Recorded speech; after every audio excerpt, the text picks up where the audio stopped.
Ho ho! Hello, everyone, and welcome back to the Over Manga Cast. My name is Sam. As always, here at the top of the show, we talk about our familiarity with what we read this week. I thought that we got a surprise drop of another Klaus novel, but no, this is a different Buff Santa. All right, I've not heard of this before. Jacob, how about you? If I had a nickel for every time this podcast introduced me to a Buff Daddy Santa, I'd have 2 nickels. All right, Jay, how about you? Well, better than no nickels is what I have to say. No. Had not heard of this before, but so glad that I found it. And Matt. Yeah, and like every weird thing we've read, I was vaguely aware this existed and was waiting for an opportunity to read it. And then we got recommended it in our email at overmangacast@gmail.com, where all our recommendations are read, and eventually we'll do episodes on them. And this one happened to fit the holiday spirit. Weirdly. Indeed. Maybe a bit too much. I'm not sure. There's no such thing as too much holiday spirit over here at the Over Manga Cast. We love it. It is a Christmas tradition, apparently, to have Buff Daddy Santa something. I love this tradition. Let's keep it going. Bring us more Buff Daddy Santas, please. See, this is that difference between like Western comic like power systems and manga, because we just had like 3 kids believing in Santa in this, and we turned a twink into a small nuclear device.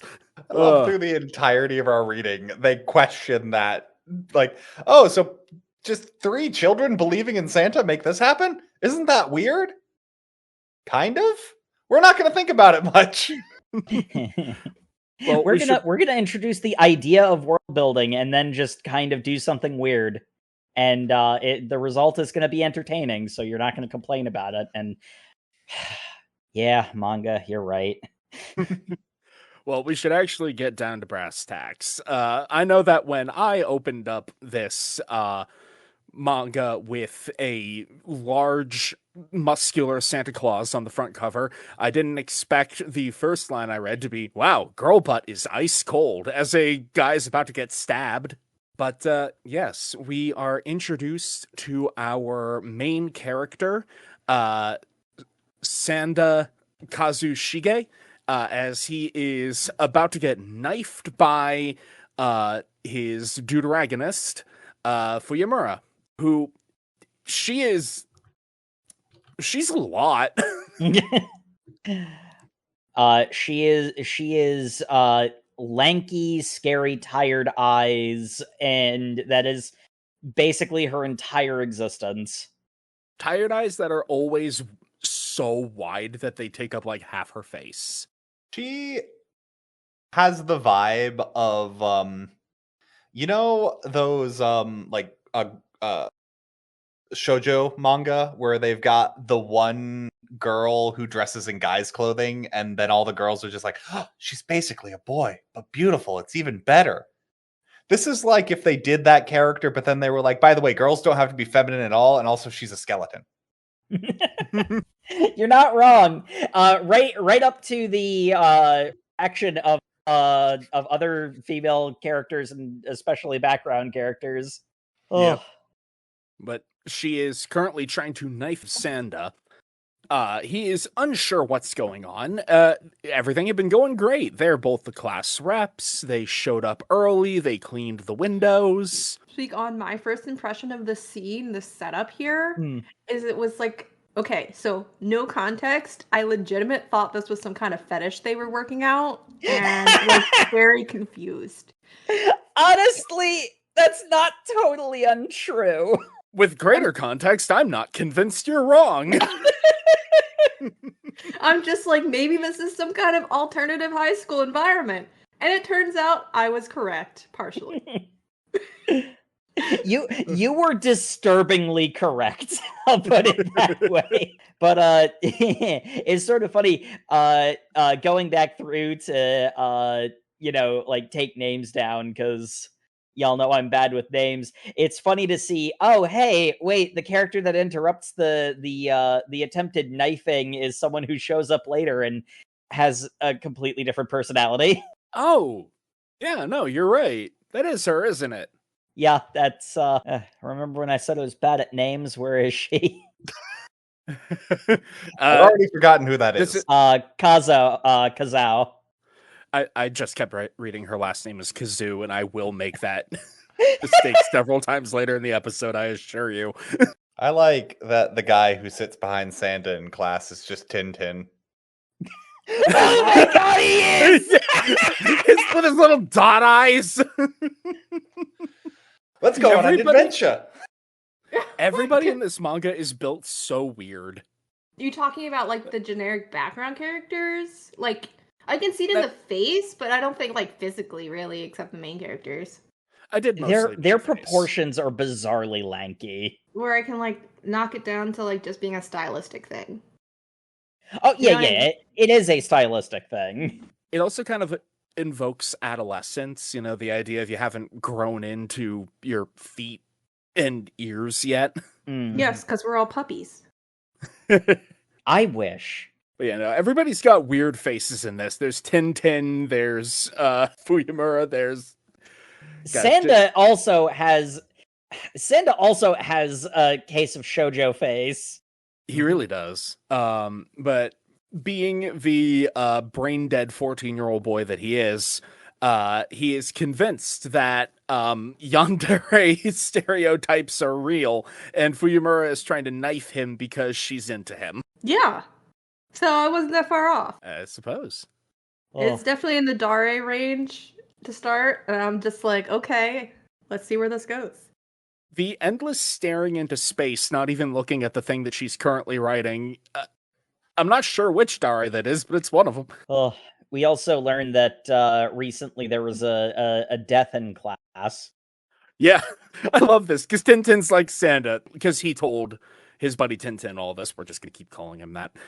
And he's like, Sanda, you really need to think a bit more, man, or it's going to get you killed. She's probably still emotionally distraught because her friend died like a week ago.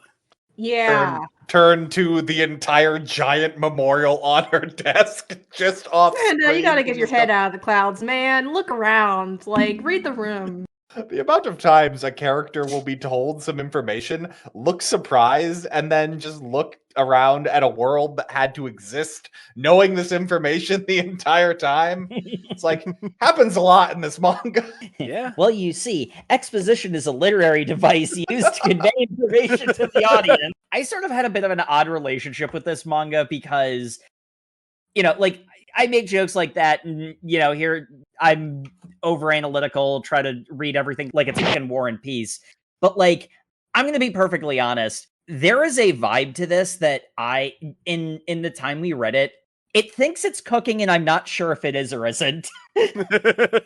Like, it definitely has a very distinct vision and style. I feel like I need to read it a few more times to figure out if it's actually coherent or if it is style over substance, because the way it conveys its world building, it's absolutely bonkers world building, is just, it's blunt in a way that doesn't feel clumsy, even though if you just say it out, like we're going to explain the world building. It's insane.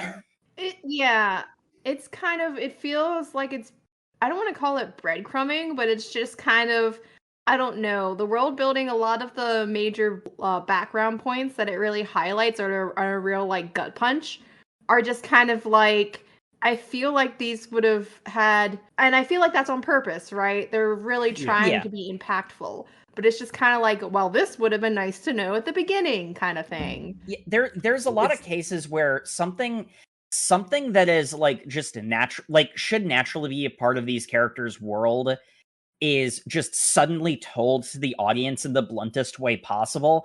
But like, there's almost a level of like the character who explains it turning to the camera. Isn't that weird, audience? But it's not like, I don't mean that in a derogatory way. It feels like it's being done on purpose. I can't tell if it's bad or if it is like, if I'm too smooth brained for it. It's one of the two. it's interesting because it will do that thing. Actually happened a bit in Chicken George, where characters will just do a thing because that's natural to them. They have been living in this world, even if it's bizarre to us. They just do it and accept it blithely. But then we still need some things to be explained. So our fish out of water character is Sanda, not because he's actually a fish out of water, but because he's just kind of airheaded. And he will smooth over things in his mind to not think about it too hard until he's forced to confront it. Like, now that I have this whole new context on the situation, things have been f***ed up the whole time, haven't they? Why didn't I notice this earlier? Yeah, I while I was reading this, I remember messaging Jay because I'm just like, it's almost like the mangaka from Beastars got a little upset every time someone told them that their animal world didn't make coherent sense with all the deep world building. And then they were like, well, f it, I'm going to make a future apocalypse where Santa was killed by the government. Yep. This definitely reads like they just had like a crash out moment and we're like, okay, I'm going with it. And I'm like, I have no notes. Go off, king or queen. It's one of those ones where this is either pure spite, pure genius, or both. And I genuinely I've read nearly 30 chapters of it and I genuinely can't tell. I'm entertained, I'm interested, I'm going to read this again because I want to know. I want to know what this is. So this is a sign to all of our writers on listening and my co-host. Literally, write one of your crash outs. It might be good. I don't know. Honestly, peak advice. Just have goth Skeletor mommy try and stab you because they believe you're Santa and you can make their girlfriend come back to life. I'm just saying that's somebody's cup of tea. I don't know. Go for it. Live your dreams. So we cut to gym class where the kids are jogging around and they're commenting about how, man, it's so cold for December. Well, actually, before the global warming crisis, December used to be cold all the time. Huh? Yeah, there'd be snow and today, December 25th, it used to be this old holiday called Christmas. Man, that's weird. So what was Christmas about? A guy named Santa would bring gifts to little boys and girls. Weird. Anyway, Santa, don't you want like a jacket or something? It's freezing. Nah, the cold never bothered me anyway. Ah, God, no, the copyright. My heart. Sam's joking, but I could see this manga doing like that. Yeah. He does actually collapse from a severe stab of pain in his heart when it starts snowing. Yes. It's but almost don't like worry. some latent memory is being triggered in this moment. But don't worry, Fuyamura is ready to add an actual stab as she takes him away ostensibly to rest after his sudden Heart attack? Yeah. or something.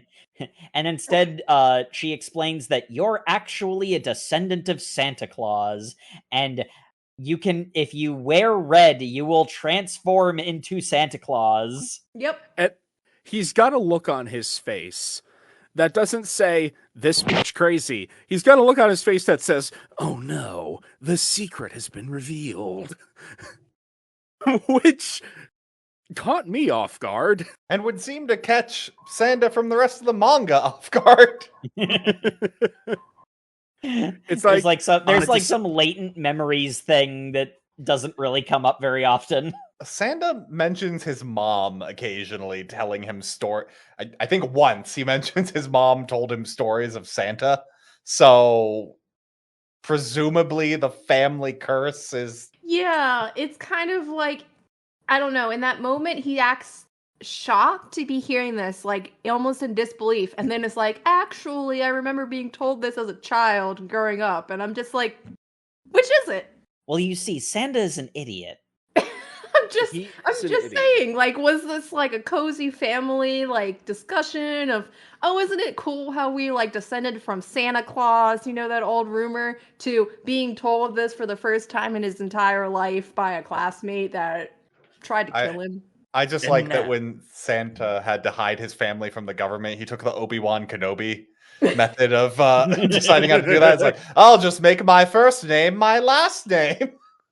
Sanda. The Santa Yes. family.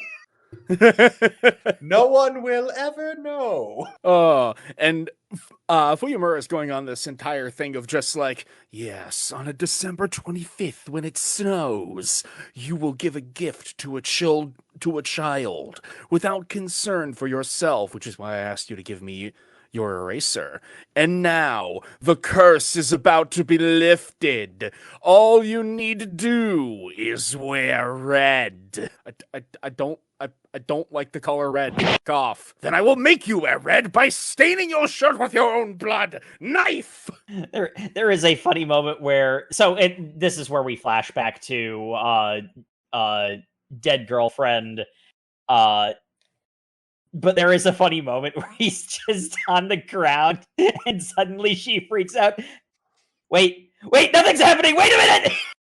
Oh, I just did a murder. Did I actually kill him? Oh no! But of course we wouldn't have a manga if that happened, so it is true. Sanda starts ho-ho-hoing and transforms in such a way that rips all of his clothes off is a thing that happens a lot in this manga. There's a moment later where he gets a more traditional Santa-looking outfit. And it's implied in that moment that he's just putting on clothes from like the pile of clothes that he was hiding under. Except later on, he transforms into that outfit with nothing around. So I think the amount of clothes is indicative of the awakening level of his Santa powers. I'm a little confused because if the Santa's the amount of children that believe in him, one would think that number went to 0 when she saw she had killed him and he didn't turn into Santa. So, do we know that at this point though? I think there was a missing ingredient in her because she's trying to lift the curse that suppresses the Santa heritage. So is that the curse, or is being Santa the curse? It was That's an excellent question. Based on the wording in the opening chapter, I think it's supposed to be a curse was placed on the bloodline so that whoever is the current heir of Santa cannot turn into the Claus. You know, while he's lying on the floor being stabbed, Fuyamura is talking about her motivation, which is her friend Ono, the only friend that she ever had, who also celebrated Christmas. They had made a promise to see each other again on Christmas, but then Ono died, apparently. Yep. Fuyamura is convinced she's not dead, but when she's like lamenting aloud, she wishes Ono a Merry Christmas in absentia, and that's when the transformation happens, which makes me think that she was missing a part of the formula to lift the curse, and then did it by accident. Well, I think another thing that's kind of important, and honestly, I think a lot of the weirdness of this manga can actually like trace part of it, you know, because again, I like to assume something is good and going somewhere with what it's doing until proven otherwise. One of the things that's kind of important, and this goes for a lot of characters, is Fuyamura in particular, but a lot of characters, they don't honestly know what they're talking about. In many cases, a character is like, I heard this, or I assume this is true, or this is a legend that was stated. Fuyamura is speaking with authority when she's trying to stab Sanda, but she is basically going on a hunch and a prayer. She's just so confident about it that it's easy for it to not register. And this is true for a lot of characters where they'll speak with authority on some subject, you know, usually to do with like Santa Claus's existence and powers and how he works. But it's like they speak with authority that with knowledge they don't actually have. And a lot of the comedy of this, because like this is a, you know, sort of like shonen action comedy mystery. It has very strong Shonen Jump vibes, despite not being a Shonen Jump. A lot of the comedy is derived from people being very confident and then being proven like perfectly wrong. Because they're 14. Like, they're Yeah. the prime age to think you know what you're talking about and have no idea what you're talking about. Literally sophomoric. Yeah, and it also happens to the adults a lot too, which I'm pretty sure is on purpose. Like there's deliberate parallels being drawn. To what end, I don't know, because like I said, I don't know what's going on. I'm very convinced that one of the themes in this is Arrested Development, because all that tracks. Yeah, well, they literally arrest the development of children. We find out later, because Japan's birth rate crisis has not gotten better throughout the 21st century. And it's gotten to the point where children are 0.5% of the population. So laws have changed to be vastly preferential to children. And so youth is now, like, worshipped culturally. Children are treasures, literally. There is no metaphor here. They are literally treasures. Yep. And it's like, missing the forest for the trees. They care so much about the aesthetics of youth that the whole point of children are the future is missed. There's also, we'll get into it, there's a weird through line of whether or not this is society's view or this is the school they're currently in's view. Considering the amount of crimes that happen. I mean, we kind of get some insight into that from the redcoats that we're introduced to, because they are representations of like larger society. I thought. Yeah, like outside the school's perspective. Yeah. So anyway, he transforms into Santa, and our main girl, Fuyamura, doesn't believe him fully. We also find out that he can turn back into a kid if he eats his favorite little gummies that have no nutritional value and are something only a child could enjoy. Yeah.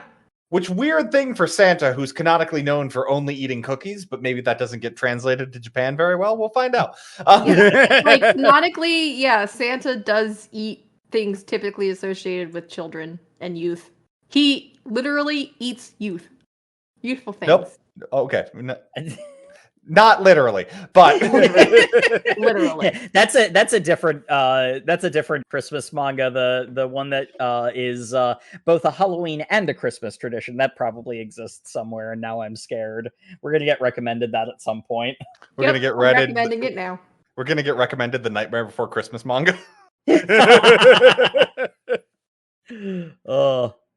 You don't understand, Fuyamura. Now that I've turned into this incredibly buff middle-aged guy, my one redeeming factor of being a cute small boy is gone. What else will I do to get through life? Priorities. And I love that his Santa form, despite being like superpowered, is also like middle-aged. He's farsighted. He's got like joint pain. Dark white hair is the other thing. So Yep. Well, he already has dark white hair, I suppose. Yes. But well, he's got like kind of like blondish hair, but it's like pure white in the Santa form. And as noted later, mature dick. Yeah, there's a whole thing about that we're gonna have to do. So my theory of why they decided to do that is because, at least like in Western media, like Santa is supposed to be an old man, like an older man. He's not supposed to be like just white-haired Superman. Yeah. Like, he's supposed to be older. He's an older, jolly man. What do you mean? Grant Morrison told me that Santa is literally just Superman and Batman did the fusion dance. Well, they're wrong. And they should feel bad about being wrong. Oh. But yes, eating the gummies brings him back to normal. So now we've got our secret identity. And now, because we didn't test Santa enough the first time, we've got to test him again. We need to call in a bomb threat on our science classroom. And by calling a bomb threat, I mean actually plant bombs. I am the bomb threat. Yeah, Fuyamura clearly learned from the Hitchcock school of tension, because she's like, there is a bomb in this room. It will explode within the next hour. What are you talking about? Either find the bomb or get everybody out. This is your only option, Santa Claus. While he's, contriving an excuse to crawl around and try to find the bomb, they're in like a science class or something, but they're in like the lab, but the current assignment is write a paragraph about what you most want right now. And he's like, this feels like it's targeting me personally as Santa Claus. Yeah, like he then uses this to solve his where is the bomb problem? Because obviously the one thing you can conclude from that is Fuyamura, she's not writing anything at all. She doesn't have anything to hope for in the future. And I'm like, or she knows the room is going to explode in 45 minutes. Yeah. So he transforms. So, like, in his true form, he was crawling around on the ground. Then he had his revelation, and while still out of direct sight, he puts on a red jersey and turns into Santa, grabs Fuyamura by the neck and says, "Everybody out of the room or I break her neck!" I mean, technically it works. Suddenly, huge, muscular old man in his boxers show up, and to give you an idea of how huge, one entire hand is around Fuyamura's neck. And, it's like he's holding a pencil. Yep. Literally. I mean, Fuyamura is very tall, but she's also, wafer thin. So I don't imagine that's a lot of weight. It's just... It's the contrast, because he is Yeah. comedically large and she is comedically not small, but, thin. Yep. Which is not unusual for this age range, because definitely there is some growth splurts happening, hormones, all that stuff. Oh, we'll get to the growth spurts and the hormones, don't worry. Yep. And she's like, well, congratulations on solving both parts of the riddle. You got everybody out, and you found the bomb. As she lifts up her, blazer to show that she's strapped with a suicide bomber pack. Yeah, I like this version. I like this rese better.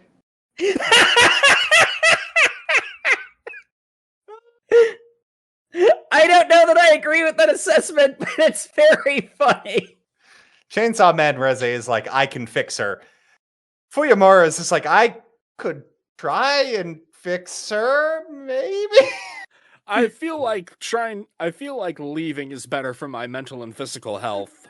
I think she's really hung up on her ex. There's a lot of baggage there that just keeps growing by the day. You almost just suicide bombed our entire classroom. Yeah, but they're not dead.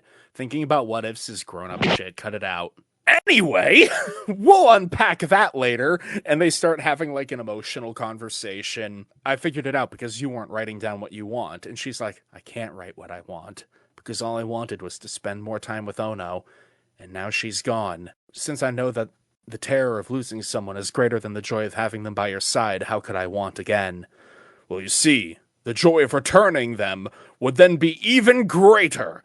So, maintain hope. We will get Ono back. Hey, you disarmed the bomb, right? Boom! And then we just get a very long scene of Santa just engulfed in flame and screaming in pain. Because the one thing we need to know about Santa, he's immune to fire damage because it gets hot in them chimneys. Yep.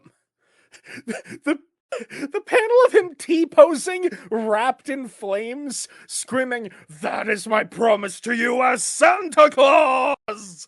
is so fucking good. I love that this is the most mild of the manga just deciding, hey, I'm just gonna drop logic bombs that you should just know. Of course Santa's immune to fire. Did you think something else? Dummy. I mean, it makes sense. I mean, it's even touched upon in the manga that about the whole chimneys and stuff. We've had these deuteragonists for a couple of chapters, and some vague implications about the state of this world. How about we get a little more explanation and a third weirdo to join the group? So Sam, before we do that, Can we have a weird scene where Fuyamara goes into the boys' dorm wearing an undershirt? Oh, yeah. Yeah. Because She this is the first time they let Fuyamara just fully reveal how gaunt thin she is. Like, she is a skeleton. She is in an undershirt that is, it's a small one and it's falling off her. Mm-hmm. But she's got an industrial, like Costco-sized box of those gummies for the detransformation protocol. Yep. And so she goes to hand deliver it to Sanda. Mm-hmm. And the worst part is it doesn't even really stick out as that unusual because I'm pretty sure everyone knows that he consumes these like insanely. Be like going into your room and just dropping off like a box of Doritos. Be like, yep, he's It's a almost Dorito like he fiend. consumes these like candy. I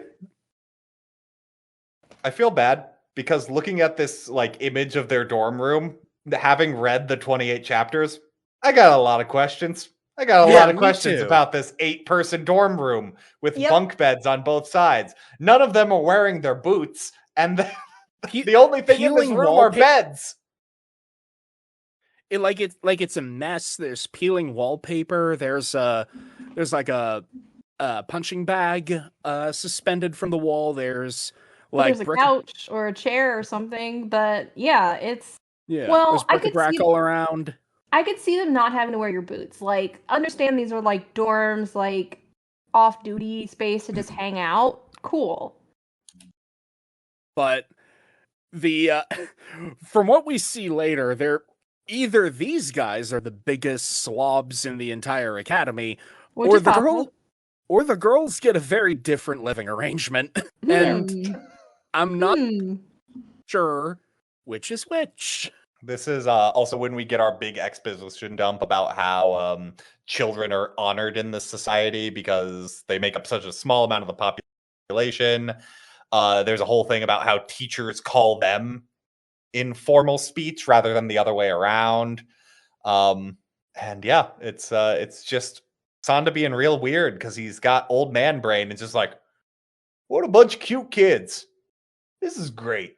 It's great just being alive. Children sure are the best. I want to help them. Oh no, the Santa genes are taking over.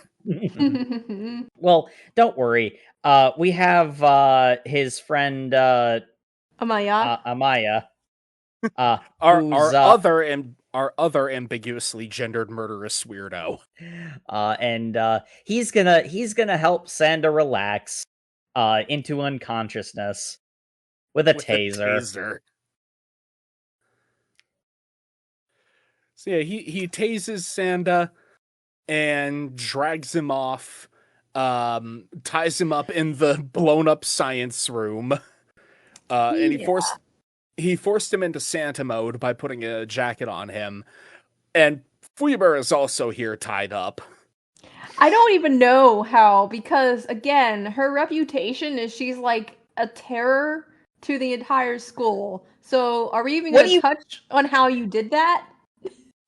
What do you mean reputation? We've seen what she can do. I'm just saying, like, again, and this only goes into like the further world building. Like, first of all, these kids are able to access like pretty severe weapons just willy-nilly, kidnap people and tie them up in their classrooms.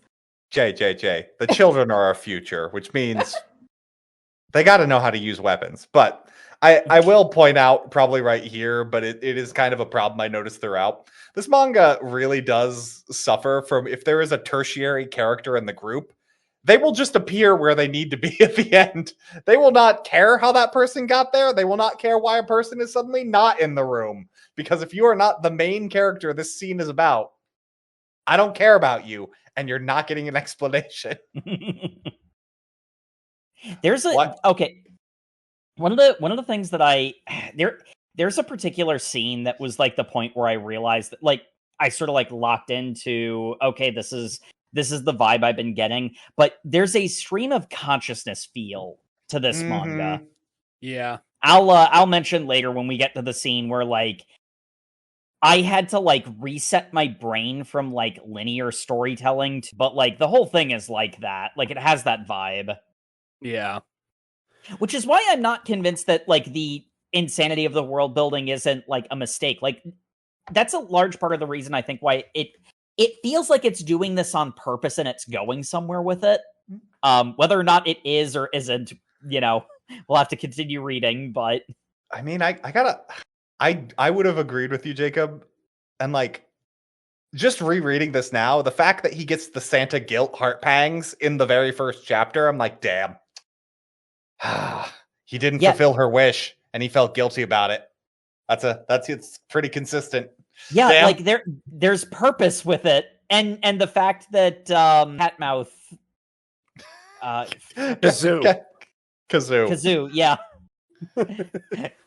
Kazao, yeah. The fact that she shows up, and like I made the joke about how got a total personality. When she's in the background, you see her pulling her nonsense shenanigans.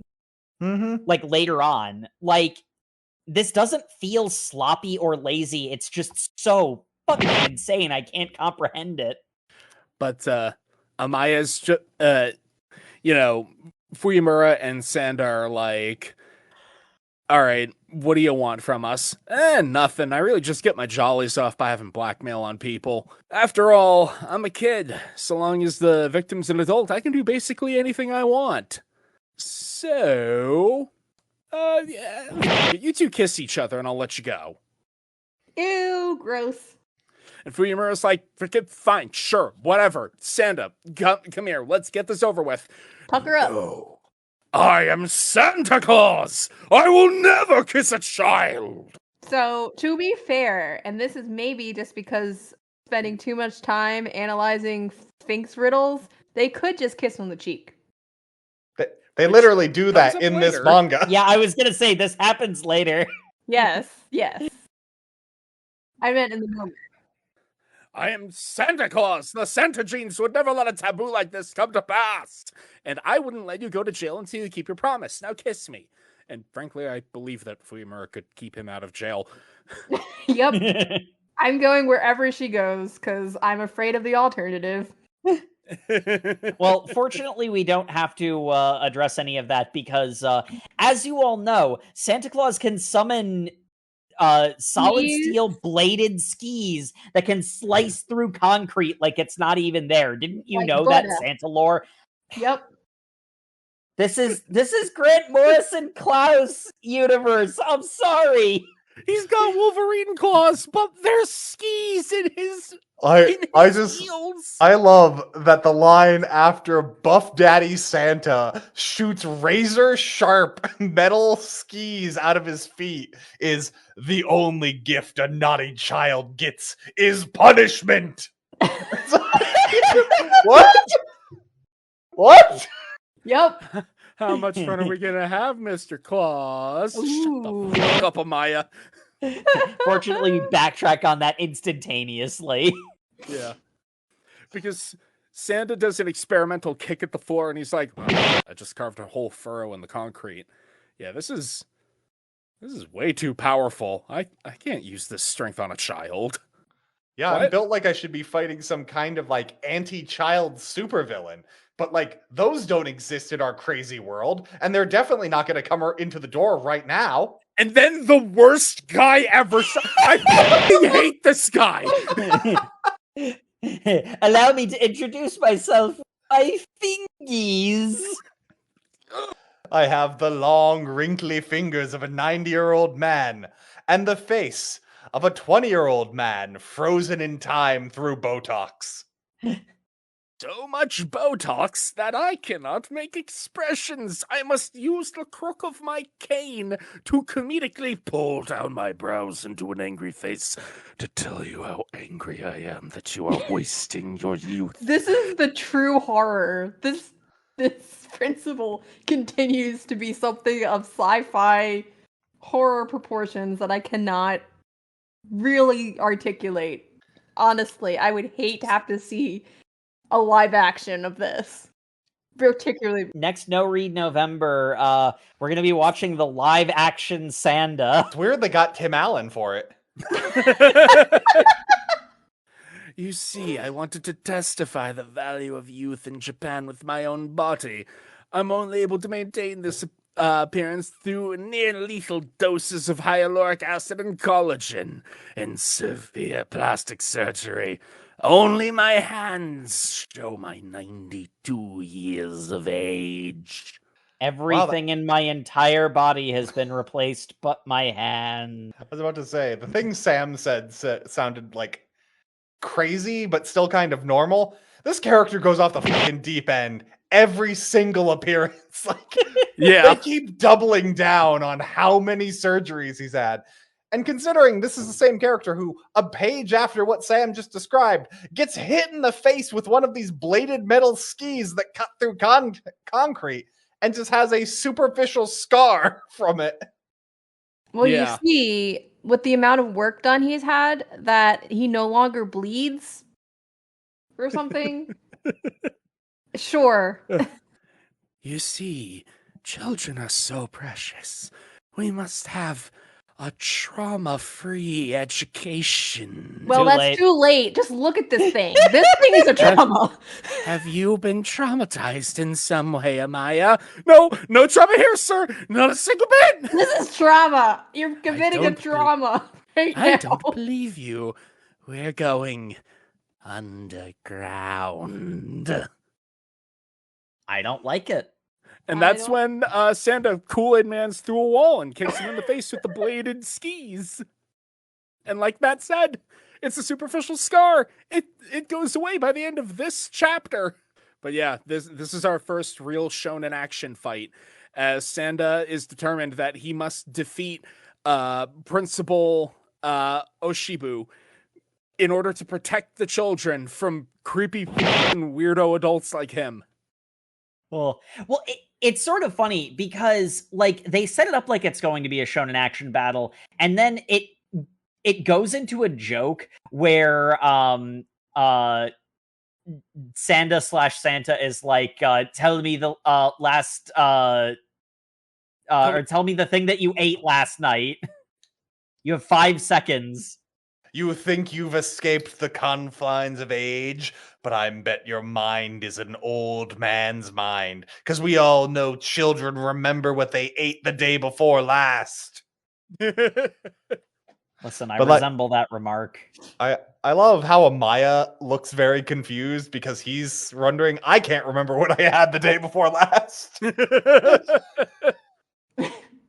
Meanwhile, it seems that like Santa was just buying time in order to like grab the kids and leap off of the Oh yeah, absolutely. This is a diversion tactic. because Literally, he went count that rice. Yes. it's also like it's not explicitly pointed out till later, but this school building is huge, and that's because they converted a former mall into the school. Oh, that's right. I forgot about that. The other fun thing is that he announces as they're escaping, "Wait, I had boiled tofu. I remembered." And Fuyamura is like, "Yeah, that's old people food." Yep. Which is kind of deflates the whole portrayal of youth, because the principal is supposed to be like frantically, or even like, I don't know what you would say, just obsessed with youth, but he still eats like an old person, which is kind of like interesting because I don't think they really think that through, I guess. He's Yeah. obsessed with his perception of youth as kind of like his whole character. He sees youth as like flawless skin and like well-kept body and like everything. But that's not like the child perception of youth. The child perception of youth is like doing fun shit and eating all the junk food you want and laughing with your friends. But they specifically engineered like food to prolong youth, right? Yeah. Like the principal would have access to this. They certainly say that out of nowhere, like far It's- reading in the future. That's where it kind of like starts to fall yeah. apart. I'm like, so we have that- studied what they believe extends youth, or maybe it is actual fact that this extends youth, whatever. This guy is spending all of this money and energy into extending his own youth but he is specifically not like only half-assing it, I guess. Yeah, No, he's I the think that's villain. part of Like his viewpoint is wrong. It's inherently hypocritical. It's very vapid. It's literally only skin deep. Ha.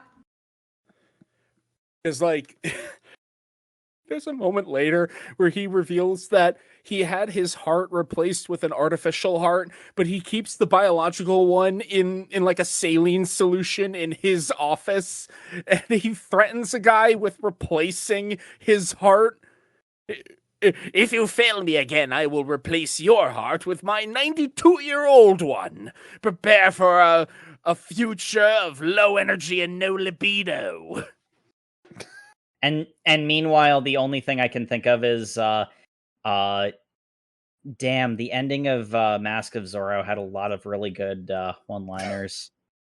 Only one question. How would you like your remains displayed?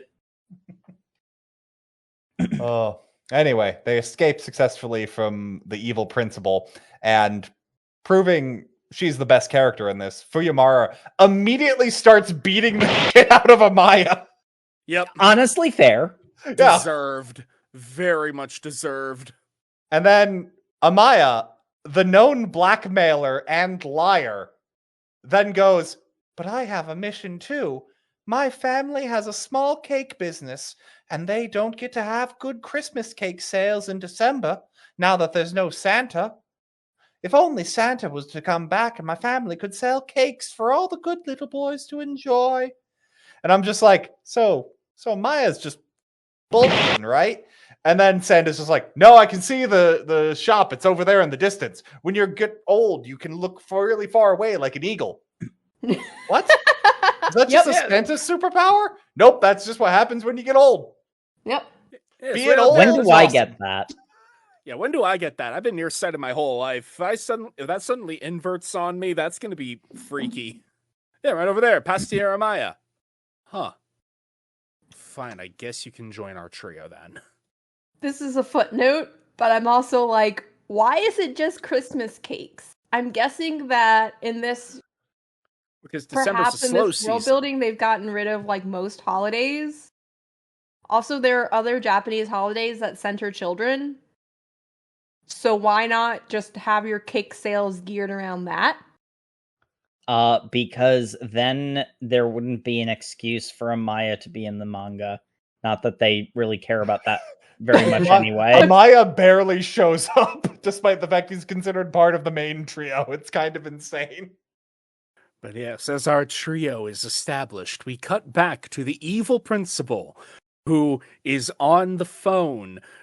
"I have found the man your team is so desperately looking for. The redcoats can make their move now. Officer Fuyamura."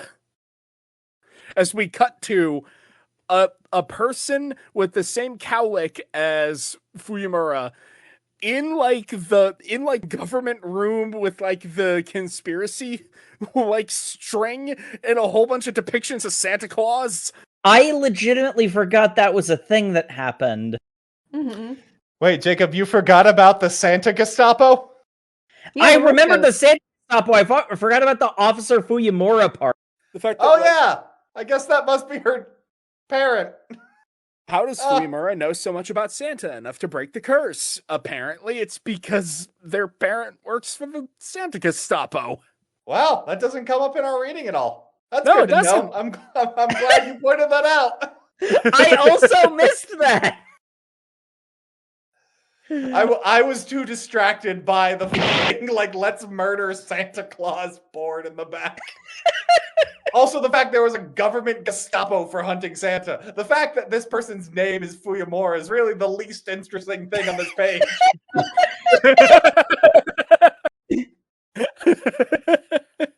It's time for the redcoats to make their move.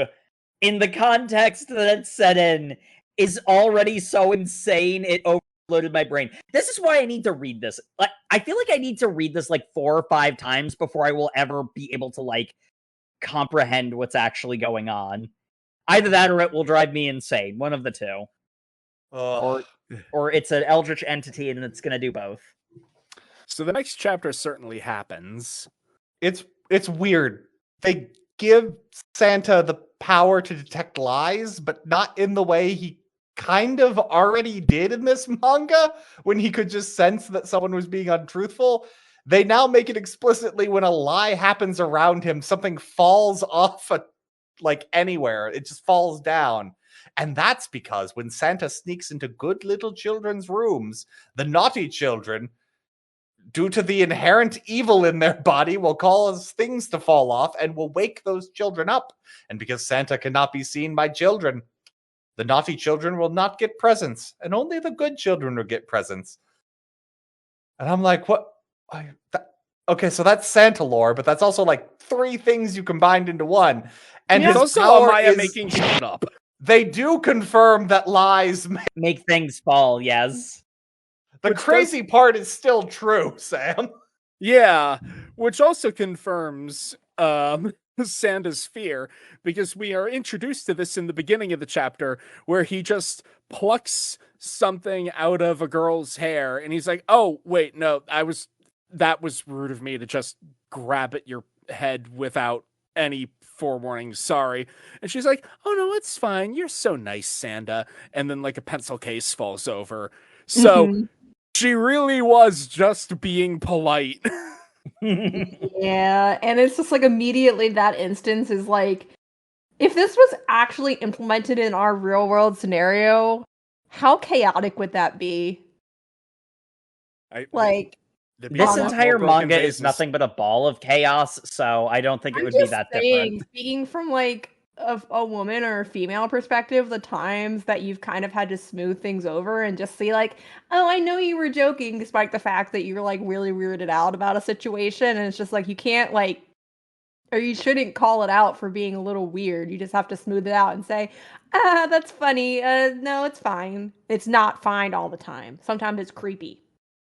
Well, I guess just hope that the guy you're saying that to isn't Santa Claus. Yeah. You really hurt Santa Claus's feelings. But in order to avoid getting captured by the principal, Fuyamura immediately makes amazing use of this. Don't get captured by the principal. Yeah, she turns to Sanda and is like, I love you. I have since the first day we met. And that is a lie big enough to make the ceiling collapse. And that's so awful, because I'm like, oh, right, like my heart broke too. I'm like, damn, how big of a lie is that? It's like, okay, I get it, you didn't have feelings for me, but holy shit, the building comes down?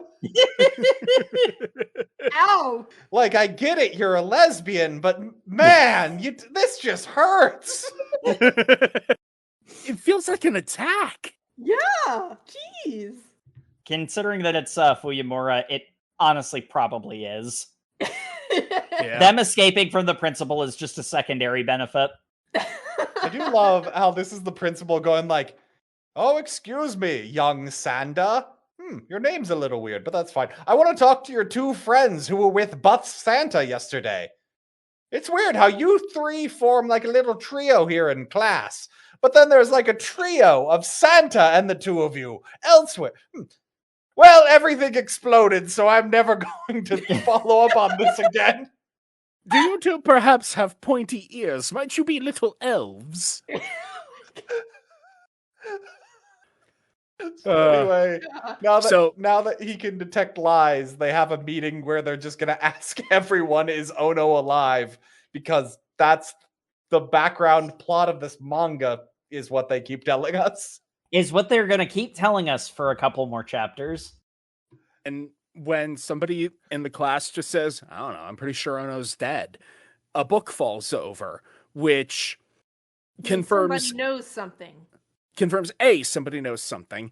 B, Fuyamura is right. C, the lie detecting thing is right. And all these revelations are too much for Sanda, and he collapses.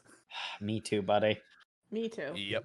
And then they have a whole big conversation about how that power they discovered is actually really easy, because on average, humans lie at least 200 times a day. So if you're constantly surrounded by people lying and shit's just constantly falling over, it's really not helpful. But I'm going through some shit. And rather than like fully establish that to you, I'm going to start punching glass until you believe me. You don't have to do that. I'm gonna. I'm already doing it. Oh god, that's a lot of blood.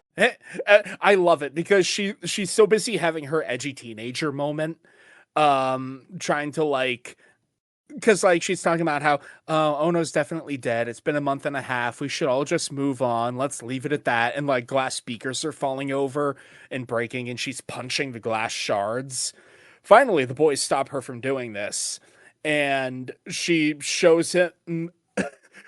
She shows him her glass embedded fist and is like, if you really are Santa, you need to stop caring about lies where the one who's lying isn't also hurt by it. I don't know what you're saying. Also, you touched my chest with your fist, which means I'm wearing red, so I turned into Santa. And then Fumura looks at her hand and goes, wait, this really hurts. I love her expression. I need to go to a hospital. Yep. It took them they take her to the infirmary, and it took 4 hours for them to pluck all the glass shards out of her fucking hand. Oh, she also needed stitches 100%. Like, Yeah. Many stitches. I mean, it's almost like, I don't know if you guys remember the school nurses. I'm like, she basically needed to go to the emergency room. Like, there's school nurse. The school nurse is not going to be equipped for this. Yeah. I don't know. This is the weird child palace school, so the school nurse probably has like 3 PhDs. Yeah, the school nurse is probably like one of the best doctors in the world because they're all about keeping children alive. Yep. By the way, they pass by the classroom and it's like, we should probably clean up that glass. Holy shit, Ono's here. Yeah, Jacob, I forgot. They stopped caring about keeping this mystery alive until the end of this chapter. Never have I read a manga that started with, yes, here's our interesting mystery premise. More quickly, you turn to be like, shit, no, I don't want to do a mystery. I don't want to do a mystery at all. So Ono books it and like just runs straight out of the classroom. And Santa takes off after her, turns into Santa, so, like long legs, skis, superpowers, all that. But somehow Ono still gets away, even as he does a totally rad, like, Sonic grind down the railing on his ski. Well, and, like, here's the fun bit. Now it's like, okay, the mystery isn't if she's alive, it's why she ran away and is hiding. They're gonna ditch that mystery arbitrarily, too. Though Fumura does have a moment of like, we get a moment of her like laughing with relief to like see with her own eyes the proof of her resolve. Like, Ono's alive. This is great. The friend that I was worried is not dead. This is fantastic. Why did she run away? And now we're going to hold a giant funeral for Ono. Principal, what the fuck is wrong with you? We're going to lure out Santa Claus with the funeral. And, like, this is another one where it's like, this is implying that, like, Ono is tying into, like, greater mysteries and the principal knows about her, like, hiding. The spoiler warning, that's not true. No, why did he know this would work? He's just doing this because he's just like, I know Santa wants to go after Ono because he said that while he was talking. I was off screen while this is happening. But whether or not characters can hear what is happening off screen from them is really nebulous in this manga. Yeah. So Ono has been missing for like the better part of a month and like a week or so. So the family itself has not had a funeral. That I don't know if that was mentioned before.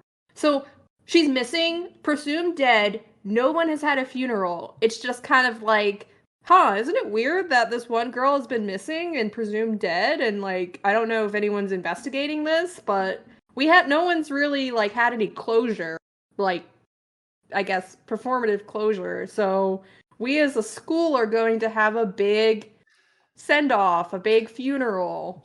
Jay, who would even look for a child that's missing? You think we have some kind of force of missing children finders? We've got to fund our anti-Santa brigade. Priorities, people. Priorities.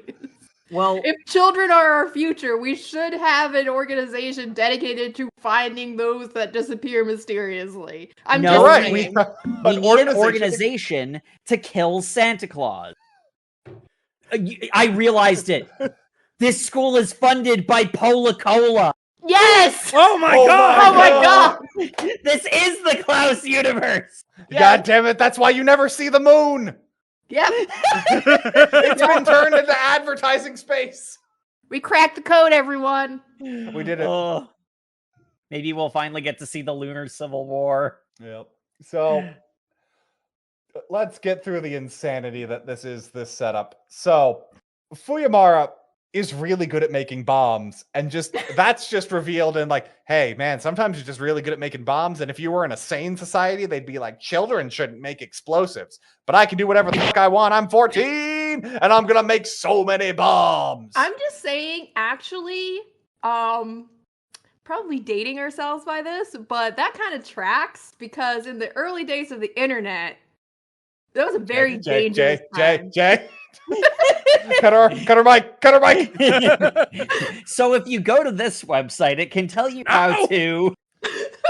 Just make sure you buy the fertilizer in separate trips. Oh,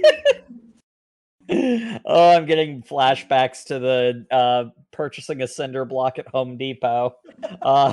So the point is, the children are not incapable of this technology. It's just before it was tight. It's always been tightly regulated. But in a world where kids can do whatever the hell they want, age verification just makes sure they're under 20, I guess. Yep. Yeah. So we get the entire wait staff for this fancy party of a funeral is actually the redcoats in disguise as Mater D's. And you can tell they're redcoats because they have withered holly tattoos on their arms. And the worst part is, like, the close-up of these tattoos is like the shittiest art ever. Like, ew, it's not even good looking. We're here to capture Santa Claus, the man you've been after for so long. Surely this is something he won't miss. You there, in the back with the main character design. I heard that you are the greatest of the Redcoats. Yagiuda Saboru, age 51. Yep. Is that why you keep switching between wearing a vest and wearing a jacket? Yep, Oh my god. that's me. Yes. What What are you doing in the back? You're supposed to be important. I get nervous when people stand behind I me. can see him wearing a 3-piece, actually. Actually, yeah. Yeah, maybe. Whatever, it doesn't matter. Anyway, I'm gonna smoke and stand behind a tree while I just, get really invested in this 14-year-old confessing his feelings to a girl that's definitely a lesbian and definitely not interested in him. Okay, so step back. I love mean, this the guy. way it is written, it is very creepily, but the way it's explained, I understand. Because again, in the world that this exists, like, youth is literally the pinnacle of your existence. And as we grow and learn with this character, we understand how he's very nostalgic of his childhood and is enamored, perhaps innocently. I haven't gotten any indication of young love. And it's just like creepy, but also kind of admirable, I guess. I don't know. It's not like it's written creepily because he's an older guy, but I can understand the nostalgia of like, I remember when I was younger and like young. I'm gonna be honest, I didn't even get creepy off of him in this vibe. Like, he's an assassin, but like he's just like, what that kid doing? Oh man, go for it, boy.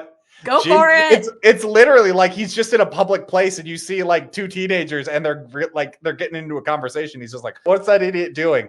Oh no, that's not gonna work out for you, well, bud. Kids are doing nowadays. Oh, I remember damn. when I was their age. Yup. Damn, the cojones on this boy. Go for it, young man. Go for it, man. Go for it, man. She's like twice her height. I love it so much because there's so many of the like cutaway panels of him doing his like color commentary in his mind, getting like really invested, that when Sanda outright says he's a descendant of Santa Claus, you think that Mr. Redcoat here is gonna miss it because he's too busy enjoying the CW drama. No, next page, Sanda gets shot. and Saboru comes around the corner sobbing with his gun out, just like, oh man, these high school romances, they're so passionate. Anyway, job's a job, gotta kill you now. I love how stone cold Fuyamaru is to watching Sanda get shot directly in front of her. It's literally like, oh. This no. girl Convenient. literally builds bombs. What do you like, what does that mean? It's just like, oh damn. Guess that kid got shot. These That's the kids have been desensitized and in their own way, they just don't realize it yet, traumatized. No, Kind of no, ironic. this is a no trauma school. Too late for that. They don't even know it. They've been traumatized on a daily basis. So, Ugh. thankfully, because he got shot, he's now spattered in blood, which turns him into Santa mode. I love And as we all Saboru. know, Santa has a healing factor like Wolverine. Yes. I love Saboru. He's like, well, who'd have thunk that Santa was hiding was disguising himself as a child. Oh, well, I found you and I've got you, so it's either a promotion or a salary raise. I'm getting drunk tonight. Tangent. I really hate the cover of chapter 10, which is just little Sanda being choked by Santa, his Santa form. It's really uncomfortable for me. And the title of the chapter is Do Not Fear Maturity. It's supposed to be symbolic, but it's very uncomfortable. I don't fear maturity. I fear whatever the fuck's going on right And I love this like moment of rationality because Sanda yeets Saboru through a wall, like a concrete wall, and he's like, "Oh wait, no, I don't know how to hold my power back, dude, are you okay? Are you dead? I did not mean to kill you. Oh, holy shit! Oh my god, please don't be dead, please don't be dead." And then Saboru, totally fine, kicks him in the jaw. And then 1-2 kicks him in the balls. Yep. Ha! You don't remember the Holly mark? After all, I gave you that wound 20 years ago. No, I don't remember that. I'm only 14. What the hell happened to the Santa 6 years before I was born? Also, more importantly, I just remembered because I got kneed in the balls. Gotta check the equipment. God Holy damn. shit, I've got an old man dick. God damn, I'm packing a Yule log. To quote Matt in our Discord chat, I didn't think that Santa's Yule log would be plot relevant, but I was wrong. So, I get where they're going with this. But until you get to the end of this chapter to get the metaphor to come full circle, Sanda does just take his pants off and continue this fight naked for seemingly no reason. And in Yep. universe, there is no reason he did this. Seeing the old man dick, he goes to Saboru, like, catches his fist, and he's just like, hey, listen, I've got the strength to break walls. I can grow skis out of my feet. I'm immune to fire, and I've got a giant old man penis. Am I dangerous? Are you here to afraid capture- of me now that you're here with me in this room? Are you here to capture me for the greater good or something? And then Saboru whacks him on the head with a frickin' dumbbell, and it's just like, no, I'm literally here for the money. If Santa Claus became public knowledge, children would have hope, and then the government couldn't control them anymore. So we're here to suppress Santa Claus. Well, that Cool. resolves all my guilt. I mean, I feel like the greater context here is explained later in our reading, though, of why the quote unquote Yule log discovery is so impactful. It is a metaphor for adulthood, is what his penis is in this circumstance. It has a broader, like, artistic meaning. It also, like, ties into, like, he is literally like a Greek god. Like, Yes. Yeah. built out of chisel, like the beauty of the naked form, like not Santa's being a hot. shape, like the Santa's ultimate, daddy. like Yes. the ultimate, like going beyond being a like self-conscious teenager is being comfortable in your skin, like not being ashamed of who you are. Like the whole thing is growing up. Like I get the metaphor. This is a dude fighting naked and looks really cool while doing it. Like I'm not no ifs, ands, or buts here. But they explain this by Santa's got a butt. yeah. Oh, yeah. We also find out that there's a whole thing that they hide nudity from the children. I keep saying children, specifically teenagers in this circumstance is the weird thing. Like they completely hide all forms of nudity because there's this whole like weird worshiping of purity that they do for like childlike innocence. And like there's a whole scene of Fuyamara and her girlfriend laying on their bed just looking at naked pictures of Greek statues and talking about like, oh man, It's the statue of David particularly. what if we kissed? Wouldn't that be hot? But they say that kissing gives you cavities. Yeah, because it's so sweet. And like Fuyamara then goes, if they find out that we both had cavities at the same time, they'll know what we did in my bed while all our roommates were asleep, which is weird. Again, why do they have beds? Why? We see their other roommates asleep, right? Which is the question, but whatever. Yeah. We'll get there. It doesn't make any sense, but we'll get there. I do like Fuyamara covering Amaya's eyes as she is just drinking in naked Santa fighting. Oh yeah. Oh yeah. She's like, Amaya doesn't need to see this. I might need to see this. I need to see this for research purposes. I love the panel where it's just like Santa's perfectly chiseled ass between framed between his legs and looking very afraid of Saboru. So Santa's always been one who brings hope. Yep. I can stand proud with this body. So anyway, we cut to the funeral, which is the most insane thing I've ever read. Because and literally the dialogue is just cringe. This is the evil principal who again is throwing this funeral to attract Santa. So ideally it should be as mundane as possible, right? Because it's bait. But no, instead he turns us into, hello, children. It is I, your beautiful young principal. We are all literally Orochimaru. We are all wearing bright red instead of the black that they used to wear at those icky funerals in the past, where they felt sad about dying. But we should all feel happy that she died as a child. The most beautiful time to die because you've not been ruined by age.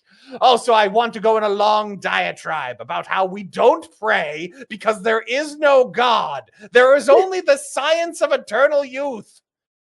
I want you to be double clear about there. There is no God. No praying, no God, definitely no God. It's the superhero 3-point landing, naked, buff.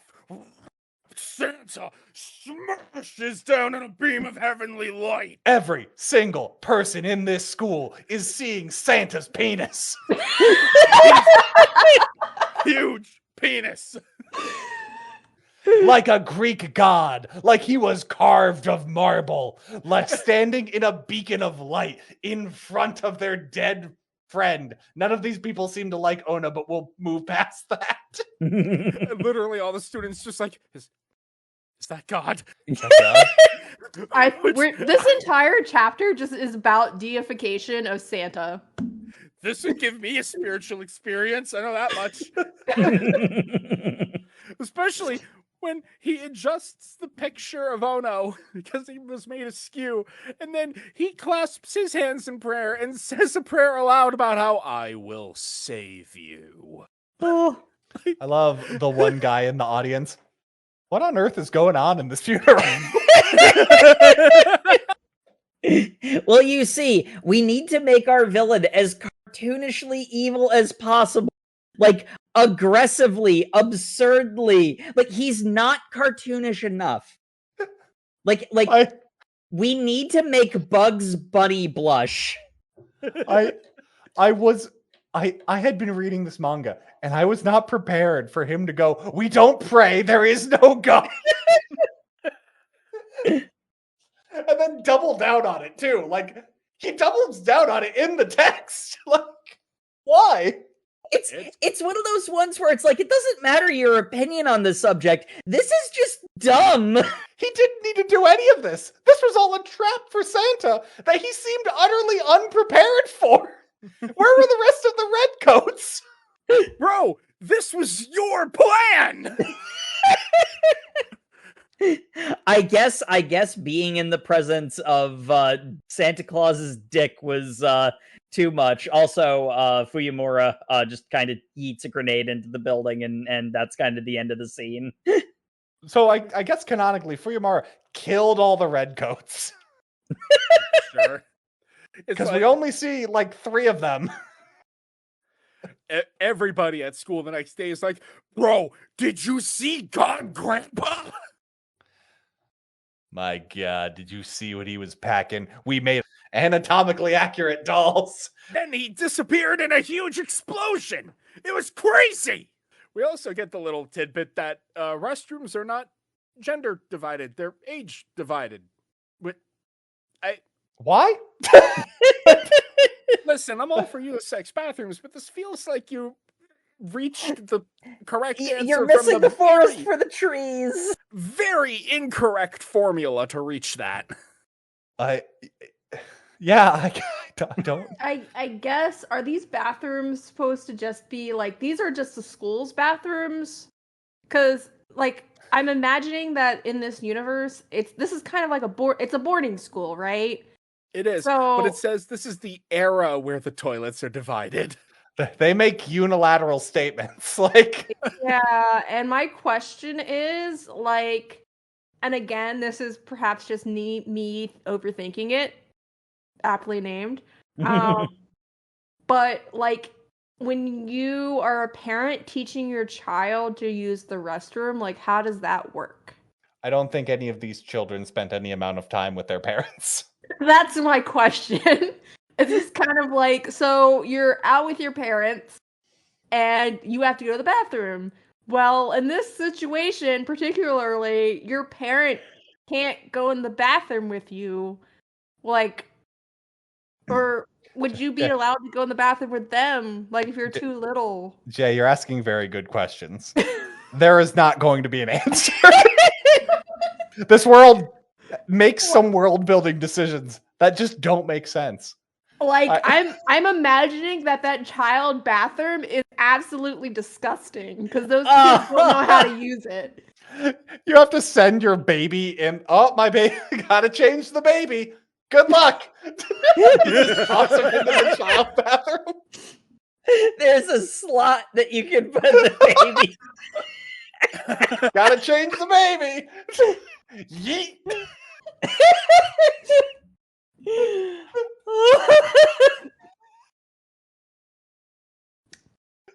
I hate it. It's like those cradles from the second half of 14. And this is where the baby goes. Anyway, yeah, those are the questions that my brain thinks about.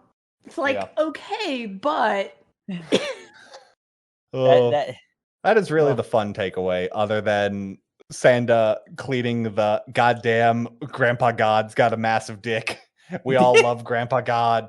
Your nude body was something else. Please visit again. And then Fuyamura hugging him, getting real into hugging him, turning him into Santa to hug him, saying, I like this a lot better. It's like, I don't think we should be doing this. And Fuyamura taking that to mean, oh, way ahead of you, buddy. Goes, locks the door. Now we won't be bothered. Yeah, Fuyamaru just discovers, oh, actually, I just like older men.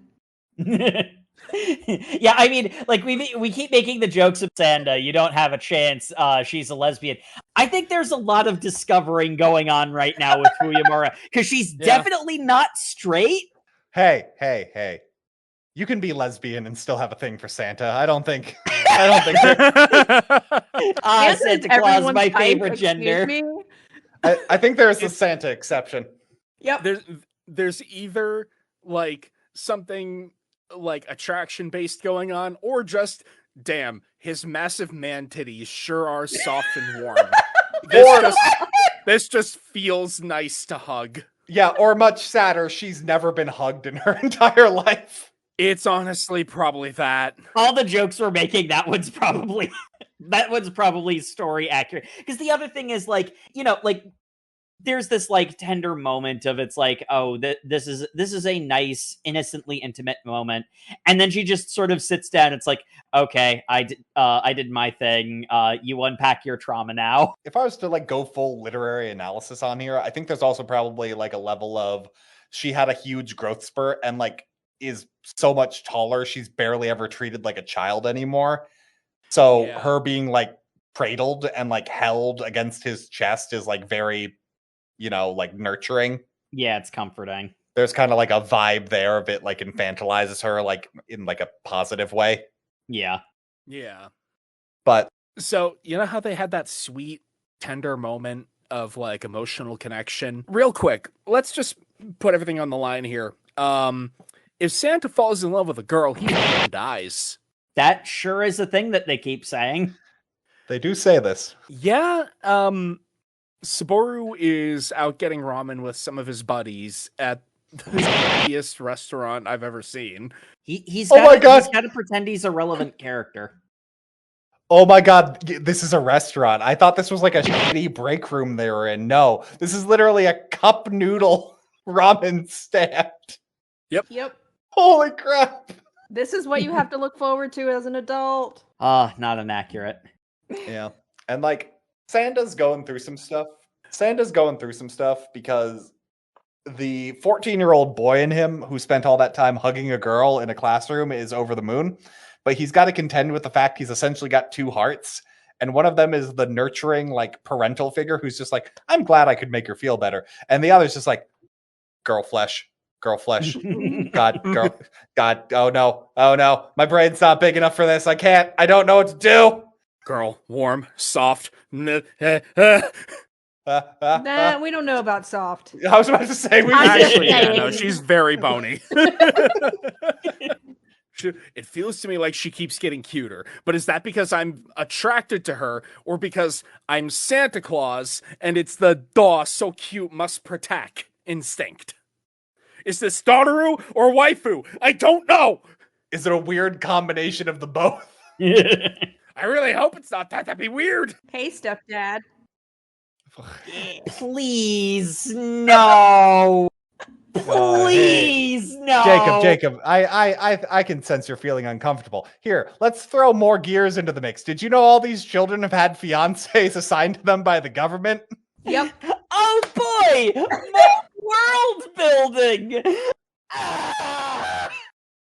So we don't know this for sure if all of them have been paired because we know that Sanda has a fiance. The other ones were like up in the air because it never comes up of like, oh, does so-and-so have a fiance? Who's your fiance? Oh, I don't know. It's been the law since 2050 is what the exposition box tells us. So I can only assume everyone else keeps less tabs on it than Sanda. But like Fuyumura, like once it's discovered that Sanda has a fiance, like she's immediately asked like, who's your fiance? She's like, I don't know. Because she's a super lesbian. She also is actively dodging the question because she's not comfortable with it. So when has she ever been honest about anything up to this point? Her love of explosives. Fair enough. Yeah, she's actually engaged to explosives. Yes. Ugh. She's all about the bang. Yep. Yeah, Kazoo is essentially just like a bully character. Like she gets off on like essentially just treating Sanda like trash because he reacts in such a way but doesn't actually do anything that causes friction. So she's just allowed to do whatever she wants and she thinks that's funny. So I don't know if this is necessarily due to him and his personality. I think very much that she's supposed to be a product of this environment because based on how these kids are, what we're told about how they are raised or like how they're taught, she acts almost like you would expect a child who was raised in this environment where there is no accountability, no authority over them. No accountability, no spirituality, no belief in like Santa for like there's a void there and these kids need Jesus. Basically. These kids need Santa. But I see it as less of this is her personality so much, or less of her being a foil or playing off of Santa's personality, and more of she is like, I don't want to say like a perfect representation of someone who was raised in this like void. Yeah, world. this is what the like warped view on youth does to the kids who are growing up in the, and like I think it's a little column A, a little column B, where it's like she is a representative of, this is why idolizing youth in this really weird, backward, hypocritical way is bad, but also because of the way Sanda is, he's a good foil for her and her doing like her shenanigans. So he gets basically used as a vehicle to show that to the audience. Yeah. I also don't even think she's like purely a product of this world. She's just like pretty like standard manic pixie dream girl to a degree. Like, yeah, she's just like, hey, stick in the mud. Stop following all the rules. Let's go run around in a typhoon. Get all wet. Make out. It's like, oh wait, I'm 14. I'm game. That sounds fine. Am I just manic pixie dream girl in the sort of like sexual way, or am I also just a punk kid? I am a punk kid. I make so many poop jokes. Yeah. Is this my satisfied after a good poop face, or my I love Santa face? Trick question, it's both. I did not need to know that information, but thank you for sharing. Oh, I just thought you'd want to know that information for later, bud. Why? Why would you? Why? Wait a minute. I'm just saying, she's conflating voiding her bowels and her husband. So, I mean, Don't need to know about that. we don't kink shame, but we will kink ask why. Yep. No, I don't think we need to ask why. We know why. We know it. The fact that she constantly has the 3 kitty face is really indicative of everything. Yep. The fact that Sanda really jumps hard onto like, damn, well, I guess I could bone down. I'm willing to forget the whole Santa thing at this phase. Like, really, if I just, paid attention to my fiance, damn. And like, who is it? One of his roommates is like, you need to break up with your fiance if you're catching feelings for other girl. And he's like, yeah, I guess so. Immediately 180s from that decision. I love how the fiance is even given the vibe of like, that is not a requirement. You can date whoever you want. I'm getting you in the end. And until then, we can just have fun. It's just like, God damn it. How did they make the perfect girl for a 14-year-old boy? Damn it. No, but you don't understand. I'm Santa Claus. I can't be romantically entangled with a child. So just say you're not going to marry her. The forces of nature themselves have drowned me out. Like fireworks at a confession scene in a festival. Oh, man. So there's a whole thing about how jobs are impossible to get in this world, except the head of the Redcoats is immediately instilled as their new PE teacher. No idea what happened to their old PE teacher. I'm sure it's fine. I'm sure the principal is a normal person who doesn't do insane things. Oh, wait, he threatened this guy to replace his heart with his 90-year-old heart if he doesn't catch Santa by the end of the typhoon. Did I mention typhoons now last all month in this horrible, like, global warming charged future? I'm sure it's fine. Oh. And then Santa and the dude fight after class because he's got all the authority and he knows Sanda is Santa. So really, it doesn't seem like there's anything Santa could do, except he gets one punch in and immediately regrets it because this dude doesn't want to fight a kid. Yeah. It's interesting because Santa transforms into his big mode. They're about to clash. And then mid-clash, he turns back into kid mode. Oh crap, I hit a kid! You literally shot me! Guns are like toys, it doesn't have the same visceral reaction. A lot to unpack, we're moving on. Well, there's like a whole thing about like, because his heart is wavering, he's losing the ability to transform into Santa Claus. I too watched the 3rd Sam Raimi Spider-Man movie. I thought you were gonna say I do watch the 3rd Tim Allen the Santa Claus. I thought he was going. I thought that's where you were going with that too. No. Because he does lose his Santa powers in that because his heart is wavering. Amazing. Or wait, okay, so this is actually something that has kind of bugged me about this the entire time. If I remember the ads for that movie I saw back in the day correctly, wasn't it that he needed a Mrs. Claus? Which kind of brings up the whole entire plot point doesn't actually make a lot of sense if you stop to think about it. Jacob, that's the Santa Claus 2, you Philistine. The Mrs. Claus is the subtitle of that one. Santa Claus 3 is the escape clause, where he decides he doesn't want to be Santa and spend more time with his family. So Jack Frost swindles him into becoming the new Santa, and it's a whole nonsense thing. The third movie is not very good. So, while that's happening, Fuyumura goes to confront Kazoo. Yeah. Keep your hands off my Sanda. Oh, you're interested in him? Oh no, that just makes her more interested. Why'd you do this? and it's Fuyumura looking at Kazoo. It's like, she's actually got boobs and thick thighs. Damn, she's so womanly compared to me. I don't know if I'm jealous or aroused. Probably both. But mostly jealous that she doesn't look like Jack Skellington when she goes to the dressing room. Seriously, girl, you are malnourished. Literally eat something. Hey, that's body shaming, and that will not be tolerated. For the sake of her health! There's body shaming, and then I'm pretty sure this is a medical condition. Look, she looks like she just needs a good meal. She just needs to eat maybe Armin and Aaron and like a couple of, like Rainier, maybe. Because she looks like a Titan. Why did you stand up? This is my threatening posture. This is interesting. It's Fuyumura in the laundromat, questioning. It's like, do I love Sanda? Do I love Ono? What the hell is going on here? I got a lot of feelings and I'm an adolescent, so I don't really know how to process them. Also, I'm having body image issues. I was going to say, all the body image as she stares in the mirror at her incredibly well-drawn gaunt form.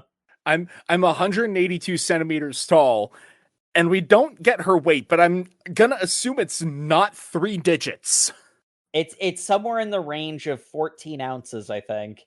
Yeah. Yep. Ono was the only one who made me feel like I could be myself instead of this weird in-between of adult and child and man and woman and made me feel things. And then, if only she would randomly show up in this typhoon. Oh, hey, look, there she is. Yep. And it's not like an illusion. It's not like a grief dream. It's just she was out in the typhoon. Yep. She's out in the typhoon in like her poncho. And like they're hugging each other. Oh my god, I'm so happy to see you. This is amazing. I'll never let you go again. And then she takes off the poncho, and it's not like a provocative outfit, but that's a pretty small dress. And then we get the Toxicuri. The Toxicuri happens. Oh, what a way to mark the halfway point of our reading. Yeah, well, hold you to come back to this because I need a break. Why don't we stop time for you, Mura? We'll come back. We'll see what was going on while 2 girls made out in the laundromat. Hey. That's literally what happened. Hey.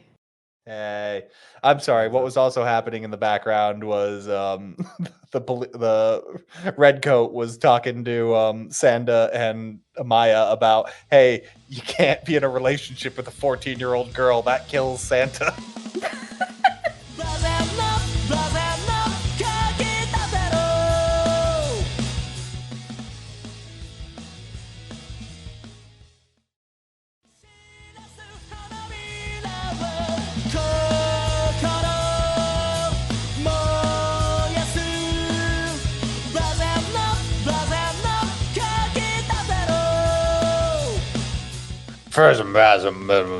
Toxic lesbians. They're not able to sleep. There is no toxicity in that particular relationship. One I of them don't is think- holding a knife to the other currently. Dude. And welcome back to the show, folks. Perfectly normal relationships. That doesn't mean it isn't toxic. We're not gonna get into an argument about how Jay chooses to randomly define words right now. What was your stupid thought, Jacob? Oh, What? we shouldn't have gone on break. I had such a stupid thought. Share it for the audience. We can always edit it out if it's something that would get you canceled.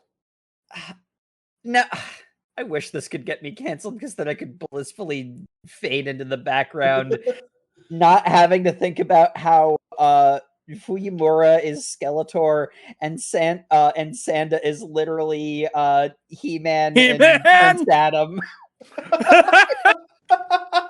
I hate me. Oh God, does that It's make peak. It's does that peak. make a Maya Morpho? Yes. I hate it. I can't unsee it now. Yep. Yeah, you fool, Sanda. I will simply blow up this funeral with my bombs.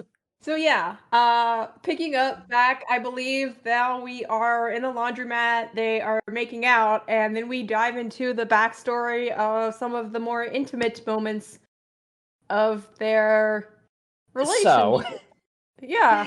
you know how I said there was a moment where I'm like, oh, this is stream of consciousness. Stop thinking literally. This is that. Because Fuyimura's getting straddled by somebody holding a knife and threatening to kill her. Which but that's is a hell of a parallel to the first chapter. Okay, that's a thing. Turn one page back to the previous chapter. There was no knife. Turn page to new chapter. Suddenly knife. And then also, I do love the hypocrisy of Yamura being like, oh no, calm down. Listen, I'm not saying I'm not into knife play, but... Where the hell? You're right, Jacob. Where the hell does that knife come from? Because she's got it at like the very end, like the chapter stinger. She's holding it in front of her, but she definitely wasn't carrying that with her. What kind of adult phrase is that? That's not the rude, self-centered, childish kind of thing that you would say. Don't try to act tough. No, we're supposed to die as children when we're still pure. Frankly, Now it's amazing. Let me flash back to my perspective of our relationship. With Ono watching Fuyimura very Byronically sleeping. I love how much more masculine Fuyuhara is in Ona's memories. Yeah. Like straight up, just much more dashing prince energy. Mm-hmm. I love the line. Once the cowlicks grow in, it's Which is kind of interesting because it implies that at some point there was like some level of grooming, like this haircut, the hairstyle being maintained until it was. I guess Probably when her girlfriend died, she let herself go. Maybe. But it started to grow out while before she disappeared. Like, oh yeah, and Officer Fuyimura of the Redcoats has the same cowlick, which implies it's a family trait. Which is so. Anyway, we're really beating around the bush here because this is when it's revealed that children don't sleep. Yeah, because they're taught to simply lie awake in bed. No, they aren't taught. Like, they have injections and stuff that it's no longer necessary for some reason. It's magic. Vaccines, advances in food, sleeping's obsolete. You don't need it. But like, this is the ultimate of how the world building in this manga works, and you just have to get on this train. Because on its own, the line, before I knew you, I'd never seen a kid asleep, is just like, okay, you're an only child. Like, that's believable, and that's like a thing you can be processing on your own. That's a full like thought that is thesis statement for your manga. Perfect. You can just have it there. But then you just have her explain, well, actually, no children need to sleep. We invented vaccines that you take regularly, and foods make sleeping obsolete. Children do not sleep at all. Technically, what I just said means nobody needs to sleep at all, but adults sleep all the time, we find out later in just an aside. Well, you see, because sleep accelerates the growth process by releasing growth hormones. It causes puberty to happen. So once you're a dirty, filthy, wasteful adult, of course you can sleep all you like then. The damage is already done. But children should stay awake so that they never leave the perfection of youth. And then in the narration panel, the delightful comment of that's why we're taught to lie down without sleeping. Why do they have beds? So they can lie down without sleeping, I guess. Yeah. Well, you gotta lie down somewhere comfortable. But why do you have to lie down? Why do you have to lie down? Because, again, they aren't allowed to be exposed to provocative imagery. Sitting They for aren't too supposed to be kissing or anything like that, really. So until they're married. They've been kissing is clearly what's going on here. That's some subtext that's been going on right now. But there's like a whole. I mean, it's kind of like, why have the beds at all? I don't know. Because it makes for the cuter image of the two together next to each other. Because I don't know what else to draw in all these dorm rooms I decided they needed to have already. The school already has gender ambiguous uniforms in order to prevent lewd thoughts. But that failed spectacularly and instantly. And Fuyumura already is pretty ambiguously gendered. I like the Fuyumura gender. Yep. And, okay, so you're into androgynous tomboys. Yep, and she's just vocalizing. Me too. Like that doesn't make you special. And she's just vocalizing these thoughts because she has no internal monologue. She needs to hear thoughts out loud. And turns out Fuyumara was pretending to be asleep in this exact moment, and hears this confession of love, and then goes, "Damn, we're gonna have hot lesbian sex," and that's not even exaggeration. She literally on page, she bangs the tits into this girl. Yeah. Is this well? Is this where you want me to touch? Oh no, does this feel good? Well, and I mean, like, the best part is, this took me like 2 or 3 passes to realize that was all a dream. A wet dream that gave her tits and thicker thighs. Oh. We needed to see the entire erotic dream on panel. The whole erotic dream happens, and she grows like 3 cup sizes. Because she fell asleep and it activated the growth hormone. She also had lewd thoughts. Ah, I see. They explained in a bubble later that it was a dream. Yeah. I was dumb. Well, no, see, the thing that helped me figure that out is literally the one insert shot of her saying Fuyumura's name, like she's starting awake from the dream. Like it took me a while to process that's what it was trying to convey, because there's nothing to indicate this in actual paneling. It just seems like it's actually happening. Huh. I like that thematically a lot less than they made out, but whatever. I guess it's a personal discovery thing. I guess it absolves her of responsibility, which is fair from a narrative point of view, but yeah. And Ono's talking about how as soon as I realized that I had developed my secondary sexual characteristics, I needed to run away, but I just couldn't. It also cuts away to the principal immediately calling this out and saying, It's a we found flashback out to what's happened. orientation. Yeah. Yeah. He just says this every time new people show up, which is crazier. We'll do a daily okay, we'll do if a I daily see any of you walking around with tits, let me know. I'm going to investigate. I'm going Wait to a your minute. know where balls those get came a little from. too hairy overnight. Let me see your balls. Boys, don't think you get away with this either. If I see a drop of no, I'm stopping. If I smell even a molecule of an old spice or Axe body spray,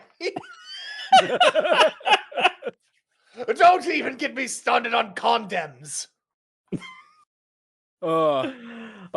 If you think you understand something about this manga, you need to realize no, it's dumber and weirder than that. And yet somehow it still works. I love how insane this manga is. And then the principal comes in and feels out of place. Yeah. Well, you see, Ono is she freaked out that she became physically more mature and ran away, but she is so emotionally attached to Fuyamura that she kept coming back, and that's why she randomly appeared in the classroom. Shut up, it doesn't matter. And also, I guess, must have been wearing binders when she appeared in the classroom because, it's weird. I don't understand. But Fuyamura's like, damn, Ono being more feminine is so hot. It's making me feel things right now. And Sanda said that one time that getting older isn't all that bad. So maybe it wouldn't be so bad if we became adults. And then the principal's just standing behind them like... My mind's telling me yes. And my body telling me yes. It would appear there's an adult on the school grounds. I will personally punish you. Don't like it. Don't like it. I wanna Tears are the most disgusting of human secretions. I want to turn this last page into one of those myth of consent memes. I consent. Isn't there someone you forgot to ask? Oh. Peak. Oh, and with the knife randomly on the ground.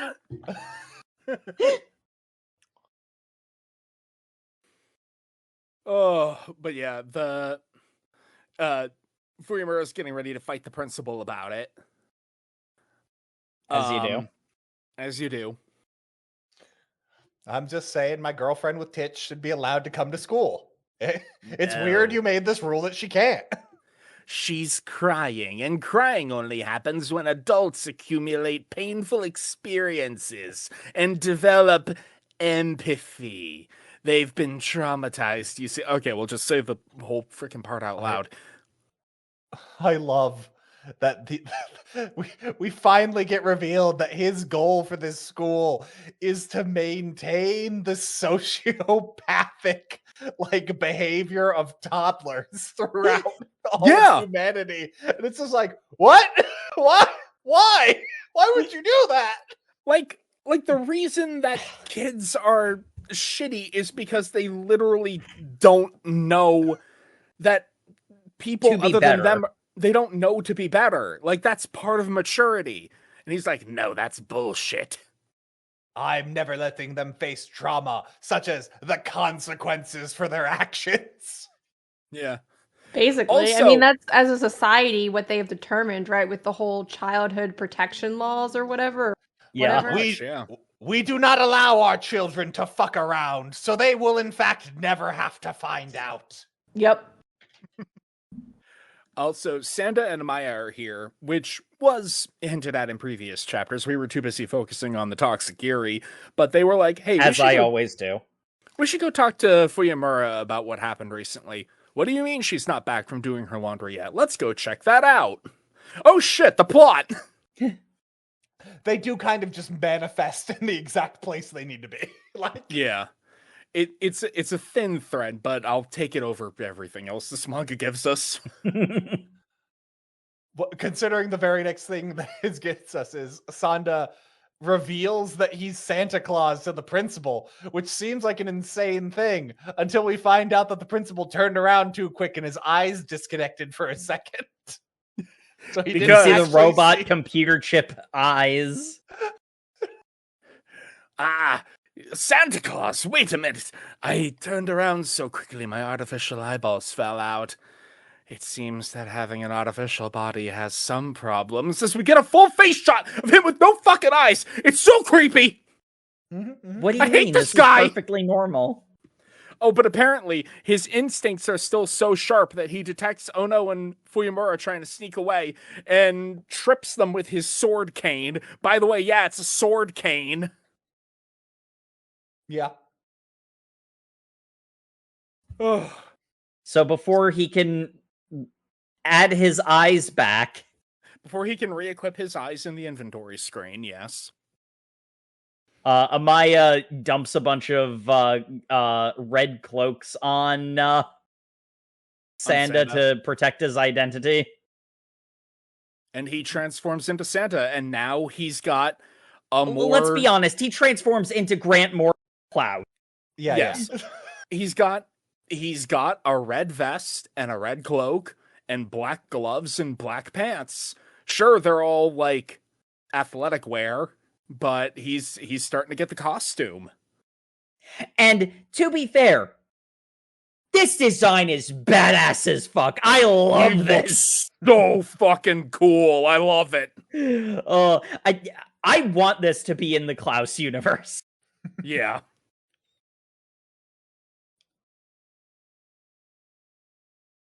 Well then, Santa, we'll fight. And if I win, I turn you into the Red Coat unit. And if you win, I'll let Ono return to school. Let's fight! No, dude, you're an onogenarian. I'm not fighting you. Seriously, do you need to, like, sit down? I mean, it's gotta be killer on your knees to be out here in this rain. It's so humid. And that is how you activated my trap card. Let's see, I took that personally. The fucking flashback to him post-op is... with the little beaver doctor. The beaver doctor. I That man love looks that. like a penis. You're not wrong. Toothed penis. Oh. Well, Mr. Oshibu, after your 72nd round of reconstruction surgery, you should be in so much pain that it would kill a 92-year-old man. So remember to stay in bed and not move it. Oh, why? He's walking away. Somebody stop him. Why can't we stop him? He's an old man. I knew we shouldn't have given him all that chrome. You don't understand. The pain makes me know I'm alive. The pain means I'm going against what nature intended. The pain means that I am grabbing youth from where it was forsaken from me, so that I may claim it for myself. All animals who feel pain grow stronger, and I am the greatest animal of all. What? Consumed by the pain of my surgeries, and... when I am given respect as an old man, the fury that awakes in me causes my scars to appear. And he turns into a Frankenfran character. With the unexplained super strength and everything. Yeah. Well, he's like a cyborg or some shit, but... That's the exact same amount of explanation that comes to Frank and Fran characters. Like, oh no, they got super muscles. I don't give a shit. Like, and Santa's like, huh, all right, cool. You're not a frail old man. I'm time to beat the shit out of you.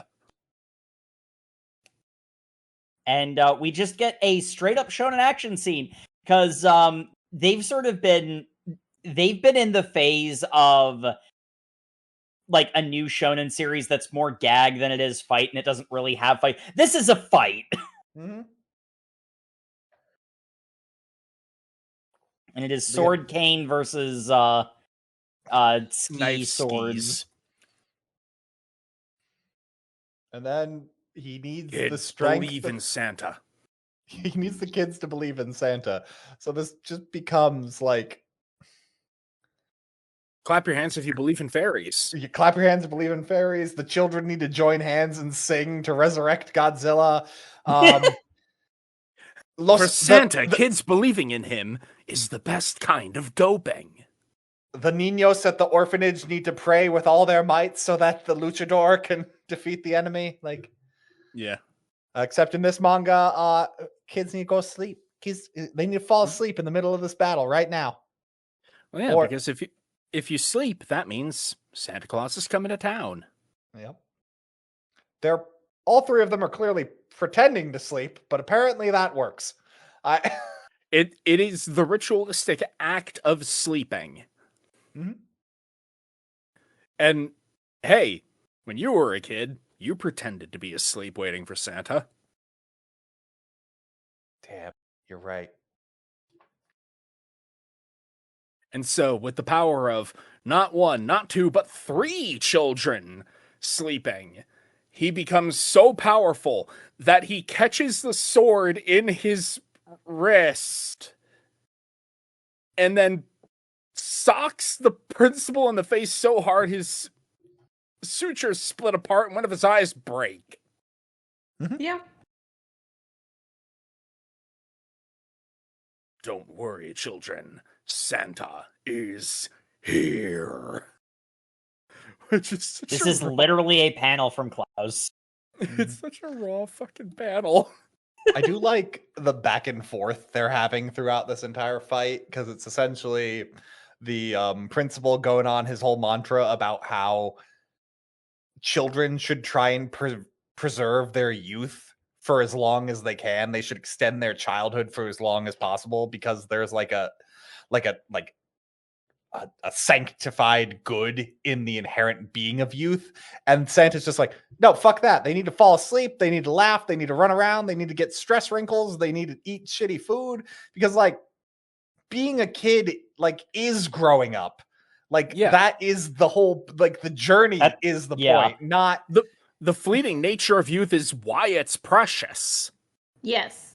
And it also kind of plays into, you know, the issue of their society. They have a low rate. And the only thing I can think of is you quite literally spoil the hell out of the children with no consequences and no structure, basically. And then they become an adult and are essentially canned. There's no progression. You are just constantly told you are worthless because you're now old. So, yeah. Yeah. Why, you know, would you... Essentially, you are spoiling children, and that's why it's called spoiled, only to set them up for extreme disappointment and failure, essentially. Because, again, growing up, there are no consequences until you're an adult, and I can only assume there are hella consequences, because everything is so regimentally and pre-planned in advance. No wonder adults are so better and unable to produce more kids, because, like, shit, if you were forced into an arranged marriage and suddenly taken from the wild freedom of youth into not just the usual rigors of adult responsibility, but suddenly this nightmare dystopia. This nightmare dystopia where suddenly consequences are a thing that exist. Yeah, you wouldn't be in the mood to be making kids either. You'd be with the redcoats getting drunk all day at the shitty ramen shop. Even if your wife was Kazoo, who's great and has absolutely no problems. And is really the perfect one. Exactly. There is one panel that I just want to point out, because you know the action thing where they get up from a big attack and spit out the blood in their mouth? Yeah. The principal does that, but he spits out a screw. Yep. I just love that. Oh, yeah, and they like have just a dialogue with each other. It's just like, well, you're immortal, Santa, because you have the belief of children, and I'm immortal because I've had millions of surgeries. So I guess fucking invincible. I guess this is just a Helsing fight where we're gonna just keep fighting until one of us wishes we could die. Oh, that sounds awful. That sounds awful. We really should just try to get out of here. Who's this granny? Oh, look, another character. This extremely tiny old woman. When did she get here? Oh shit! The principal's gonna slash her. She broke his sword. She did a kung fu move and broke his sword. Honestly, I'd expect nothing less. I didn't bring this up, but no one's ever seen an old person before because we've completely eliminated all signs of aging past the age of 50. We just mentioned that offhand. But This is just a normal thing. So, when the chair lady of the academy, Tetsudome Toyo, shows up at age 95, everybody's like, holy shit, wrinkles. What? She's so tiny. She really is just like comedically tiny. She is like 1 foot nothing. And about 50 pounds. She's also appears to be the principal's boss and just tells him to go home. And it's like, well, fair. This definitely is the most like stream of consciousness thing, because when the principal's first introduced, it's like, he is the sole authority of the academy, ruling with a gnarled iron fist. And then, oh shit, wait, he's actually like hard countering Santa with his cyborg powers. How do we get out of this? Super Granny, go! Super Granny. So long as it's not Turbo Granny. Yep. You know what? I think Turbo Granny should get in on this. Yeah. Turbo Granny would give him a real good deal for the slong Santa's packing. Yep.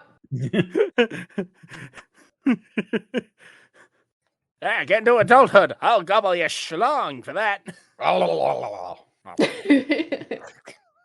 So Granny does a kung fu move and kicks out the principal's knees. Mm-hmm.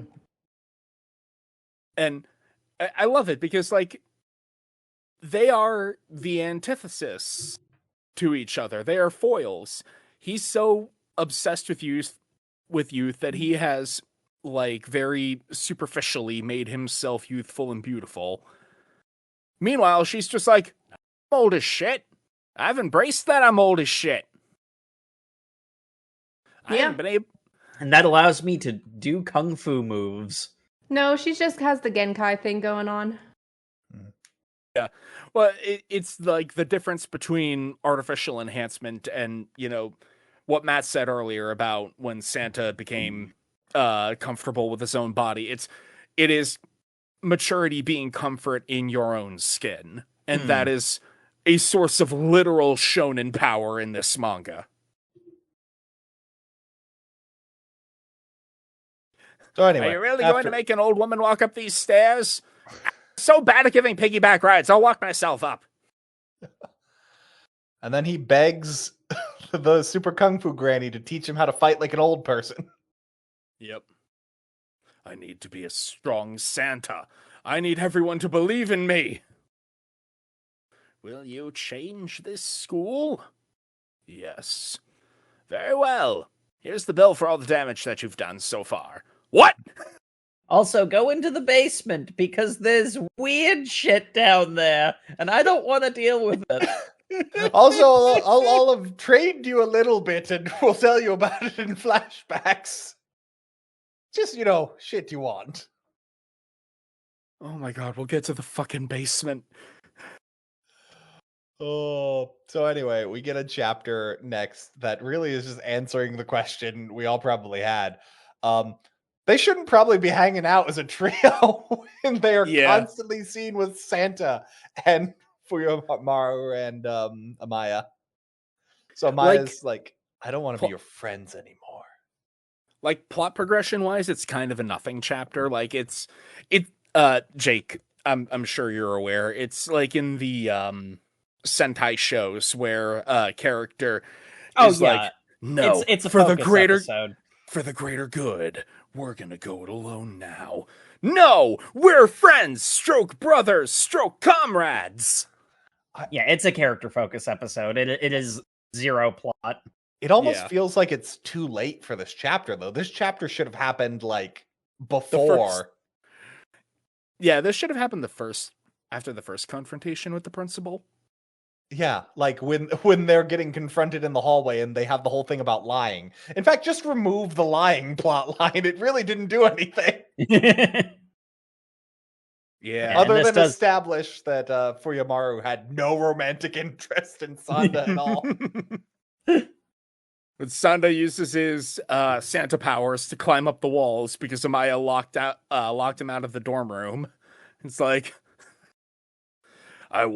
Santa will always find a way to visit the children, and this is just a great gag page because one girl notices, holy shit, there's an old man climbing the walls! And he jumps into a room that fully has another person in it. But she is so distracted by the TV she doesn't notice. So when the other girl is like, must have been the wind, he slips back out before getting spotted. Anyway, back to dancing. La la la.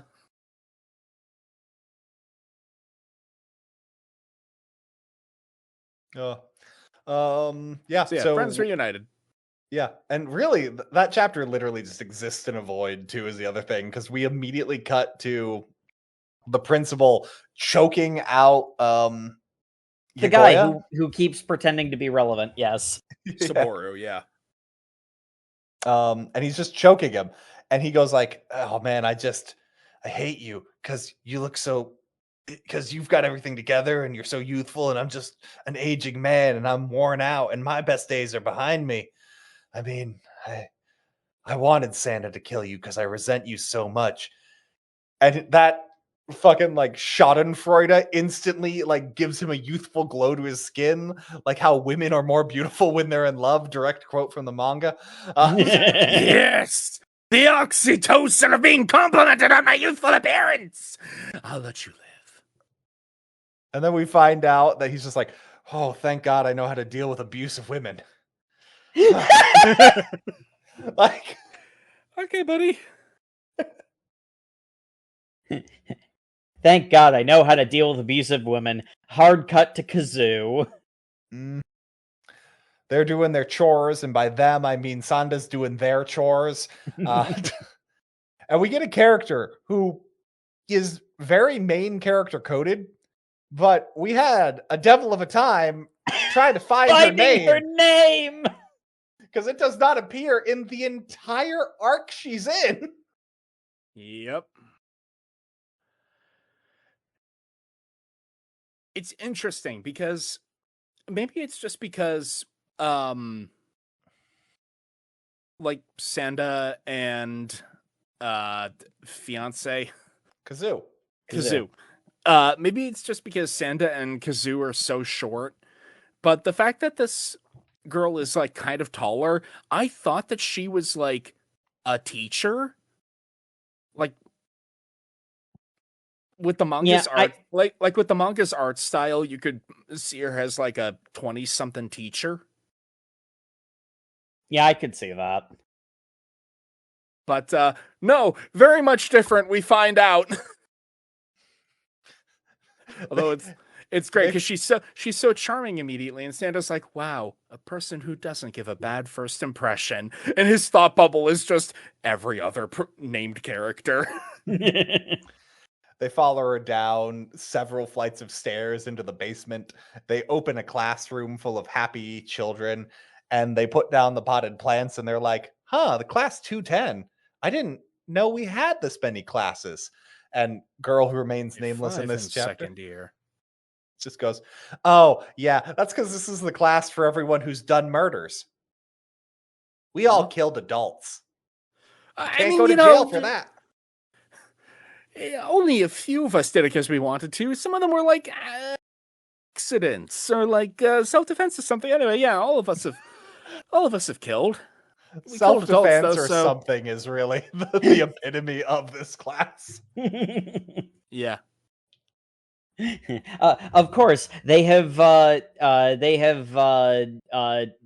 drawn blood, and therefore it is the only part of their personality. Yeah. I also find it interesting the gender ratio of the class that has murdered adults is surprisingly female dominated. I mean, there are so many jokes that I could make, and I'm not going to do that. You could? I'm going to choose not to make any of them. You might be right. Yeah, audience members, that joke that you thought of, that you thought was really funny, that was the one that I was going to make, and now we don't have to talk about that. Yeah, we we don't have to ask weird questions. Like, Mhm. why would pubescent women who are allowed to do murders? Anyway, it's fine. Listen, they were adults anyway. Legally, we're okay. So, they say Santa's in this academy. Do you know anything about that? Haha, nope, don't know nothing about that. Anyway, later! Bye! Santa's Kazoo, not real. Don't be please. silly. Let's fucking leave. Santa, we need to get out of here right now. That was so fucking scary. They're fucking murderers, dude. How are you not scared? I'm pretty scared. Are you scared? Of course I'm fucking scared. They're killers. I mean, I just love the fact that, I mean, this is just, I don't know, very female coded, where you don't assume the terror until they leave and are in a safe spot. But, like, it kind of goes to my point of, like, women are, like, raised to, like, smooth things over and be accommodating. And you assume that they're totally okay with the situation. And turns out, yeah, I'm freaking terrified. And that's how they get close enough to stab you. I think this might be sending the wrong lesson. Stay away from people all the time. Got it. Okay, yeah, sure. Hermit mode activated. Okay, well, thank goodness we got out of there. Neither of us are dead. This is totally fine. Where's the keychain on my backpack? Don't tell me you left it behind it. I think I left it behind in the murder classroom. Damn it! Well, I gotta go get it. I'm gonna go get it. I was given a request from a child. Welp. And flashback to Kung Fu Granny. You must face those in the basement. Only then will I train you. Literally, you have to fight the sociopaths in the basement for me to feel like I can train you. Which just sounds like Granny being like, those kids are fucking crazy. They'll shank me on the spot for being an old bag. You deal with it. Oh, can we just talk about how great the 4 panels of when Sanda goes back, he decides to transform into Santa. And I like he immediately is like, you know what? I regret this decision. Give me the candies.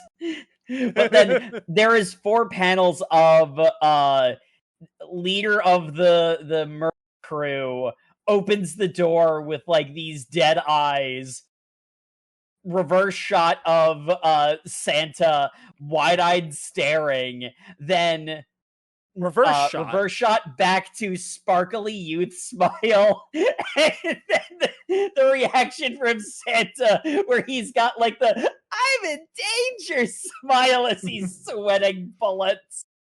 So we don't learn this for a while, but her name is Namatame. Mm-hmm. And she's like, oh my gosh, Santa, our prayers have been answered. Come in here with all of our creepily identical smiling faces. Hey, come on, let's move the desks to make a nice table. Come on, if you're really Santa, you already know what our wish is, right? Hey, do you want some tea? Let me pour you some tea. I really wanted to believe that Santa was coming. Oh, but before we get down to talking, do you want some tea? And it turns out she's been pouring the tea on the floor the entire time. And I'm just like, oh shit, these people fucking, they like crazy. Mm-hmm. Yeah. They've suffered a trauma.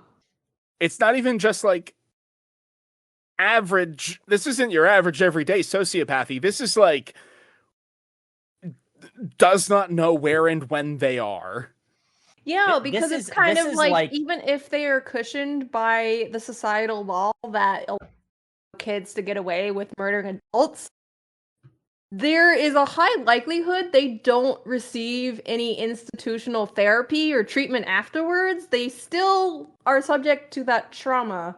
No, because kids don't get traumatized. That's how it works. Didn't you read the mission statement of the school, Jay? Free education. By the way, exactly. Readers, we're 25 chapters into the manga. Did you notice that all the school uniforms require combat boots? Yes, I did. Well, now we have to explain the metaphor of the combat boot. You see, they're big and bulky and difficult to put on, making it hard to run, kind of like shackles.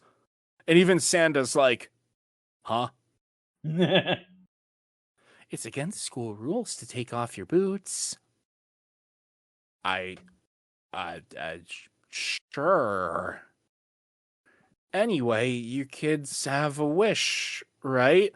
Well, yes. In the past, Santa would leave gifts in the stockings and boots of good children. So, let us take off our shoes and you can give us our gifts. What is it that you want? Give me your thumb. Huh? Okay, so we know she's the trophy collecting type of serial killer. I mean, you've got 10 fingers. It would be the most problematic if you lost a thumb. But I don't care. Put it in this boot. Here's a knife. I should go! There's like a whole thing about, I have discovered one of Santa's weaknesses. I am compelled to follow or to try to fulfill children's requests, no matter how insane. I feel like if you had like a list of kids who maybe didn't deserve gifts or something, you could like a naughty list. Yeah. Only you could just throw coal into their face. That's gonna be his ultimate secret technique of just yeeting a baseball-sized chunk of coal into somebody's face. Okay, but unironically, given the kind of slightly twisted metaphor of like maturity isn't like a flip on a switch kind of thing, it's a continuous learning process. One of the things in that continuous learning process is it's good to help people. Not everybody deserves help, especially if it causes harm to you. And like using the naughty and nice list as a visual metaphor and shown an action power for that would be pretty cool. Mm-hmm. Anyway, because we haven't reached that level of enlightenment yet, Fuyimura blows up the door. As you do. does. Because frickin' I was the one who came up with the derogatory nickname for her. Kazoo told Fuyimura and Amaya, oh yeah, where's Sanda? Room 210. The murder! Why did you just leave him in the murder room? I didn't want to, okay? Why does our perfect utopian society have a murder room? We're far beyond that right now. We gotta go blow shit up. I mean, they have to have, like, I don't know are they remedial classrooms? This would be their equivalent. This is a box they put kids into because no teacher comes there. They're not learning shit. Yeah, but at the same time, like, these are quite literally bottom of the barrel because, again, we cannot allow these kids to, be held accountable, but we acknowledge to some extent that they have endured a trauma, so they can't be allowed to, integrate with the regular population. So I guess they go to the basement. They go to the murder basement. Oh, everybody needs a murder basement or something. I don't know. This is the part where my smooth brain could not keep up with this manga. And it's always enlightening doing these episodes. It always gives me, more and greater perspective on the stuff we read. I still don't know if this is all pure aesthetic or if this is actually galaxy brained. But it sure is something. It is something. I mean, I like the next chapter where Sanda realizes like that whole thing with fulfilling a child's wish is Santa's like deepest heart held desire, and like it hurts to not be able to do that. And he's just like, it also probably hurts so bad because I've never felt that way before. I probably should get used to that feeling so that I can like temper my reaction and try and give her something that would have like actually been a good gift rather than just saying, Mutilating yeah, myself. because like he seemed to have no problem not giving Amaya's wish to kiss Fujimaru. There's too many syllables in all these names. Yeah. But apparently like he's got to like temper that. So he's like, I know who's really easy to talk to. I'm going to go talk to my girl, my fiance, because I really don't want to talk to Fujimaru right now because something about how she rescued me made her look really hot, and I had to turn into Santa, so I didn't think thoughts. Anyway, I have to get used to either fulfilling wishes or resisting wishes. So, I will now go up to Kazoo and say, "Tell me what you want right now. What do you want?" Hey, want to make out? Shit! God damn it! Fuck! God damn it! I mean, I suppose we could. Okay, you really don't need to get this romantic with this. And oh, she's pressing against me. Oh, right, she's got boobs. Oh, this isn't good. I have a nosebleed. Crap, I have a nosebleed. And he begins to transform. And he stops his mid-transformation stop by taking off his shirt. Which means Kazoo is graced with wait, how does this twink have abs? Now I'm feeling things. Holy shit, this torso is built. Oh my god, you could grind meat on those. God! Why did you take off your shirt? We're not going that far. I kind of freaked out. Oh well, round 2. Come here. Yeah, I don't mind that you're shirtless now. I'm kind of into it. Hold on. This is my first kiss. I don't know how to actually give good kisses. When do I close my eyes? Do I close my eyes? Oh shit. I gotta poop. I'll be back. I gotta go get garroted by that character pretending he's going to say everything we've already known, and then it mean anything. So you're telling me that if I go into giving this kiss knowing that it's life or death, and I am simply preserving my own life, then I am not feeling romantic feelings, and I won't have guilt, and I won't die! No, that's not what I'm saying at all!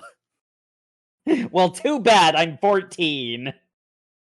Shit, he's right. I thought it was more like, if I'm Santa, then even if I die, I'll fulfill a child's wish. Yeah, it's more along those lines, but Nico. It's time for us to kiss. Oh, you're being way too serious about this. I'm just gonna give you a peck on the cheek.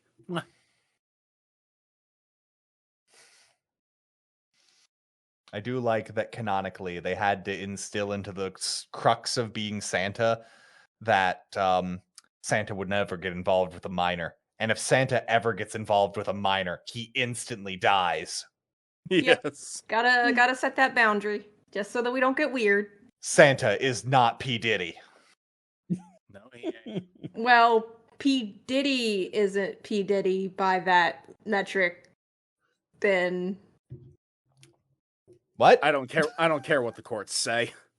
I'm just saying the age of these accusations is a little skewed in that.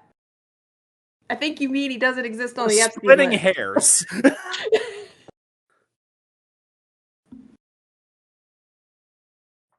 1,000 bottles of baby oil. Anyway. Ono and Fujimaru flirt a bit. And by flirt, I mean... It's kind of sad flirting because they're kind of realizing they're at different stages in their lives. Yeah. There is I like the like there's like a cute moment of Fujimaru. Like she has this thought of it's like they're eating, or are they dango, I think. Mm-hmm. And it's like there's 3 of them to a pack, so they both had one, and Fujimaru's like, "Hey, can I have the last one?" And Ono's like, "Oh yeah, sure, you can have the last one." And Fuyumura has this like thought of, oh, that was so immature of me, we could have split it. And it's like, that's a really cool moment, because the sort of irony of that is like, that's the kind of thing that someone at any age can have that reaction. Like, oh, that was stupid of me. Here's this obvious solution that would have, but like, because of the context of what's going on in their lives right now, it makes Fuyumura feel more childlike. Mm-hmm. So that's a cool bit of a character moment, and like addressing like the themes of youth and everything. So let's talk about the coming of age ceremony and hiring someone to kill Superman. Yeah, because they have a coming of age ceremony every year. Children who turn 15 celebrate the peak of their life and beauty, and it's basically just a summer festival, essentially.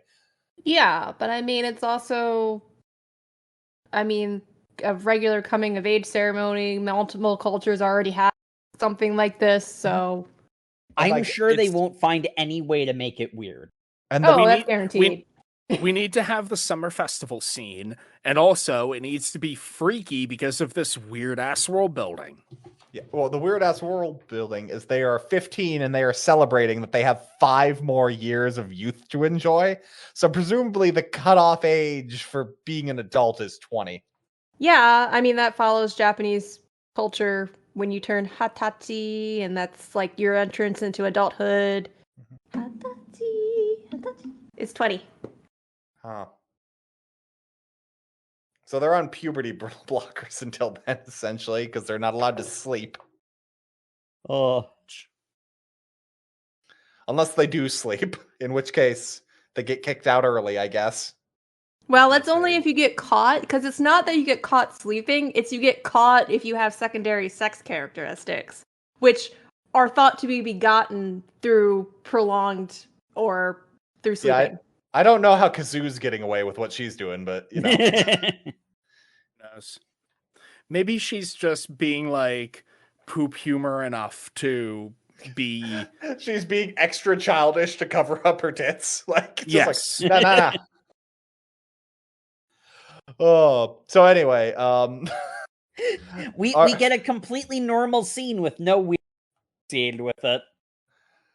It's essentially our main girl from the murder classroom, Namatame, being interviewed by the principal about whether or not she has the guts to murder, and she's like, well, I'm not sure if you doubt me or something, and like she's getting splattered with blood on the face, and then we cut to her grabbing a gun and shooting the principal repeatedly. She is coated in blood, and she's like, oh, well, I think I am able to kill someone.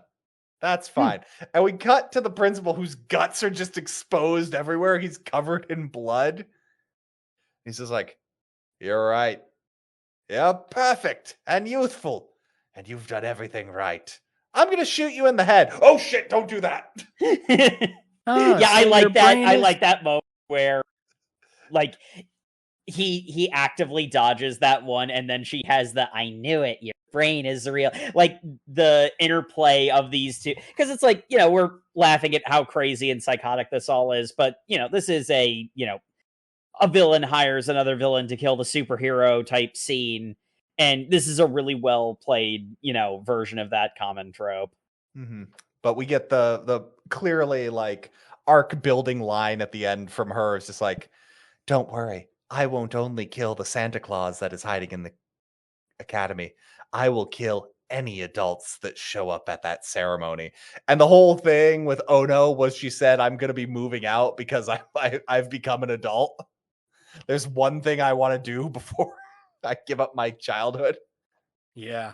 And then we get a great just like little author insert panel where it's just like, hey, so is it okay that I showed intestines like falling out of a dude's body in a shonen magazine?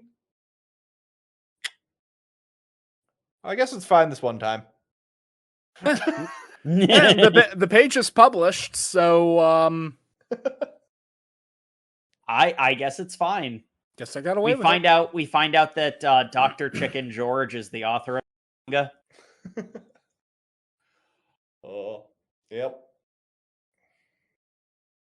Anyway, this brings us to the end of our reading. So, favorite character and favorite fight. Honestly, my favorite character is a toss up between Fuyamura and Saburo. Saburo didn't show up too much, so I'm gonna give it to Fuyamura. But both of them are hilariously just existing in that perfect like borderline between being normal enough to count as like face characters while also being immersed in just how fucking weird this world is.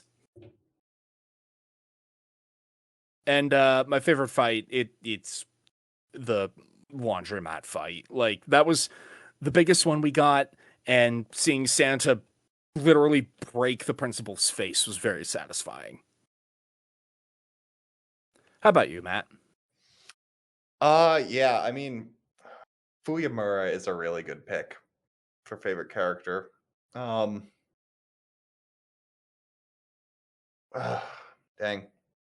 I might go with her. Oh no, who am I kidding? Kazoo. Kazoo's the best. All right, the Manic Pixie Dream Girl. Yeah. Kuzao, I believe, is how her actual name is. I Yeah, don't remember. her actual name is Confused, and I'm Kuzao. like, why are we talking about kazoos?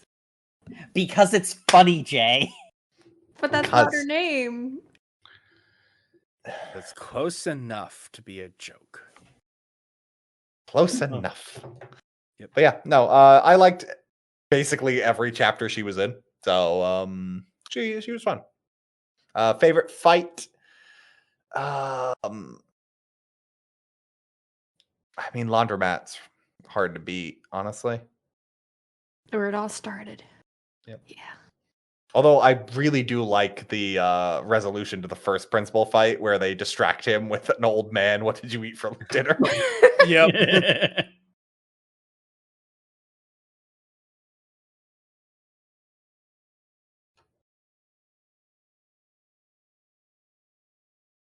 Jay, how about you? So my favorite character is Yaguita. And only because, like, I don't know, just like the grizzled middle-aged man who's just like, he has a job to do, yes, but he also adds additional like color to his perspective that I think really helped flesh out, more of the world building, because he, Sanda and the whole Sanda situation with Fuyamura as, childhood innocence and childhood like relationships that, as we see in a little snippet, I forget what chapter it's in, he didn't get to experience. So kind of like those youths, enjoy it while you can, and fondly in a non-creepy way, because up until that point I think we are kind of supposed to, as readers, be of the assumption of essentially we're in some kind of Peter Pan like hellscape. Pretty much. Yeah, so he's like one of the few Neverland. adults that seems most grounded, I guess. That said, my favorite fight would have to be definitely the laundromat principal fight, where you quite literally get to see the principal unravel a little bit. Yeah, that's a fun visual metaphor. Yeah. He's literally coming apart at the seams when he gets challenged. Yeah.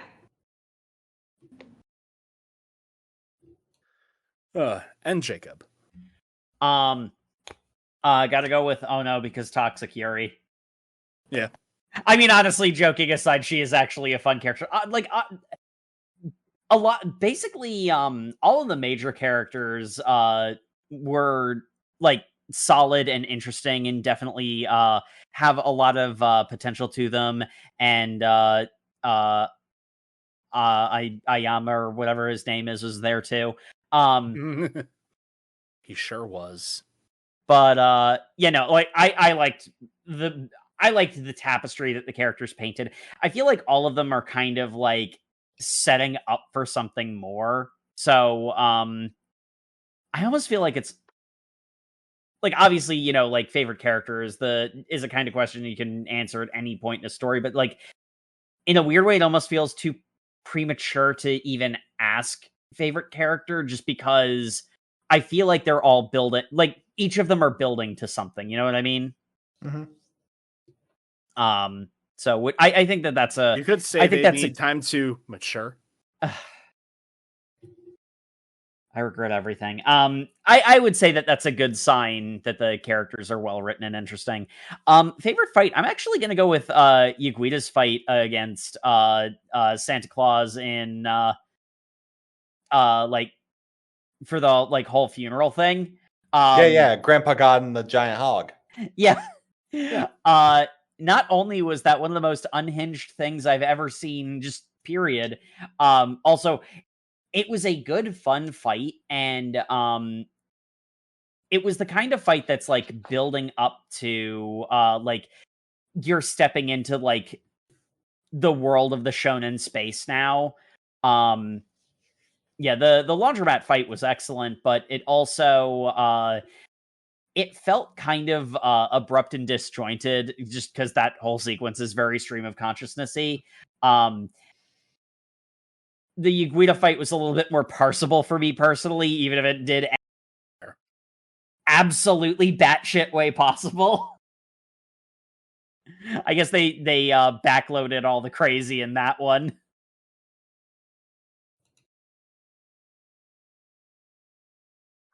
Indeed. All right. I'm just gonna skip question 2 because it's midnight 30. I want to go to bed. Or it's 1 a.m. I want to go to bed.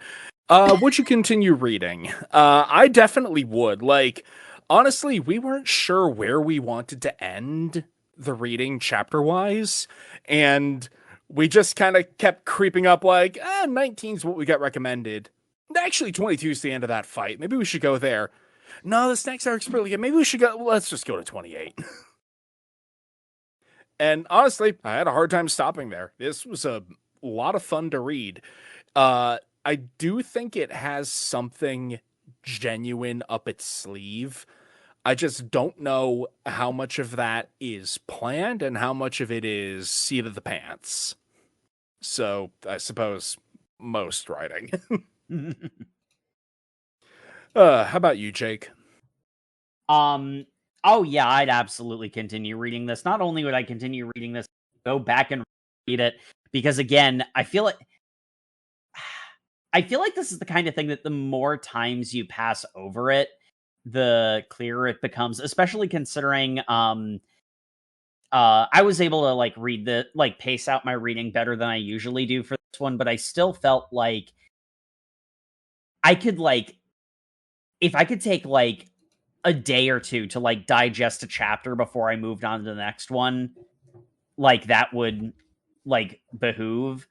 And the other thing that was really notable to me about this is, like I said, I was able to pace my reading out a little bit more.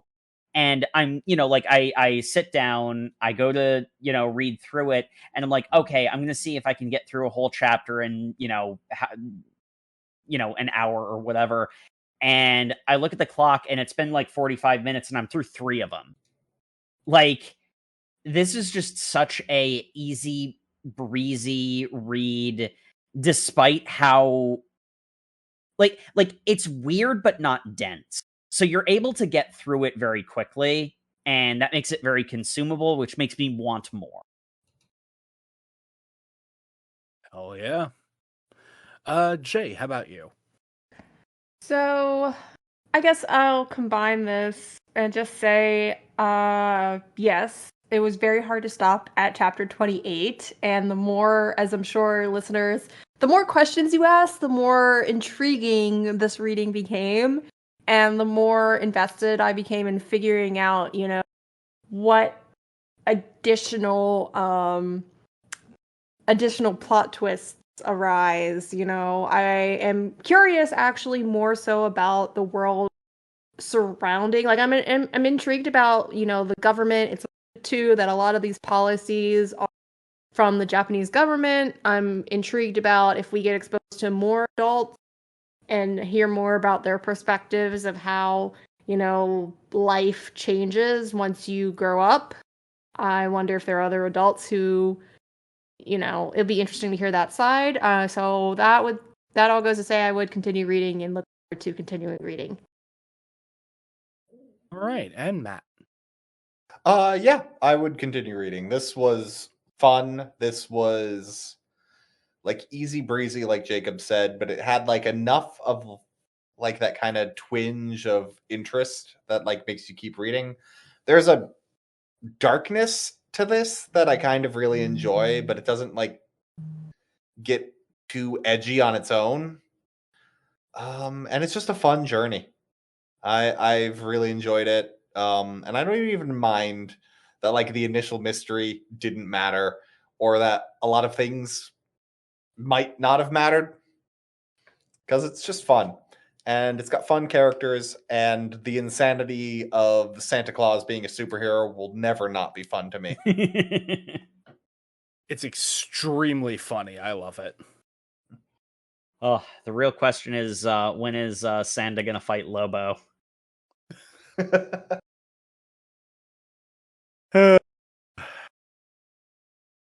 Yeah. Well, that is it for us. Thank you, everybody, once again for tuning into the OverMangaCast. As always, you can find us on all your social medias where we are at OverMangaCast. You can also find us on YouTube where you can like, comment, and subscribe. We also have overmangacast.com that has all of our episodes as well as a comment section where you can tell us what you thought. Tell us what you think of the manga. It's crazy twists and weird concepts. And recommend other stuff to us because this came in as a recommendation and it was an absolute hit for us. Yep. And as always, we appreciate reviews in any and all forms. Reach out to us wherever you can do that with podcasts nowadays. The things that matter keep changing, and I'm old and I don't want to keep up with them. We've discarded our youth long ago. Reach out to us over mongcast@gmail.com. Most direct way to get in contact with us. Comment section, like Jacob mentioned on the website, also equally is good. Yeah, and give us recommendations, reviews, or just say you like the podcast. We love hearing from you. And speaking of just enjoying the season and thinking about what we really like this year, Sam, what are we doing next time? Well, for next time, the big 2025 is wrapping up, so we are going to look back and do our best of 2025. So that means you should totally go back and listen to all of the episodes we did this year so that you have full context on everything that we're going to be talking about and give us that good retention time. We'll see you in 2 weeks. We'll see you in 2 Thursdays for that, and Happy New Year and Merry Christmas. Good night. Good night. Good night. Good night, everybody. Oh, my robot parts aren't working. Damn it, I not need again. I gotta replace my artificial body. This is why I told you not to do that when you have such a low mechanics score.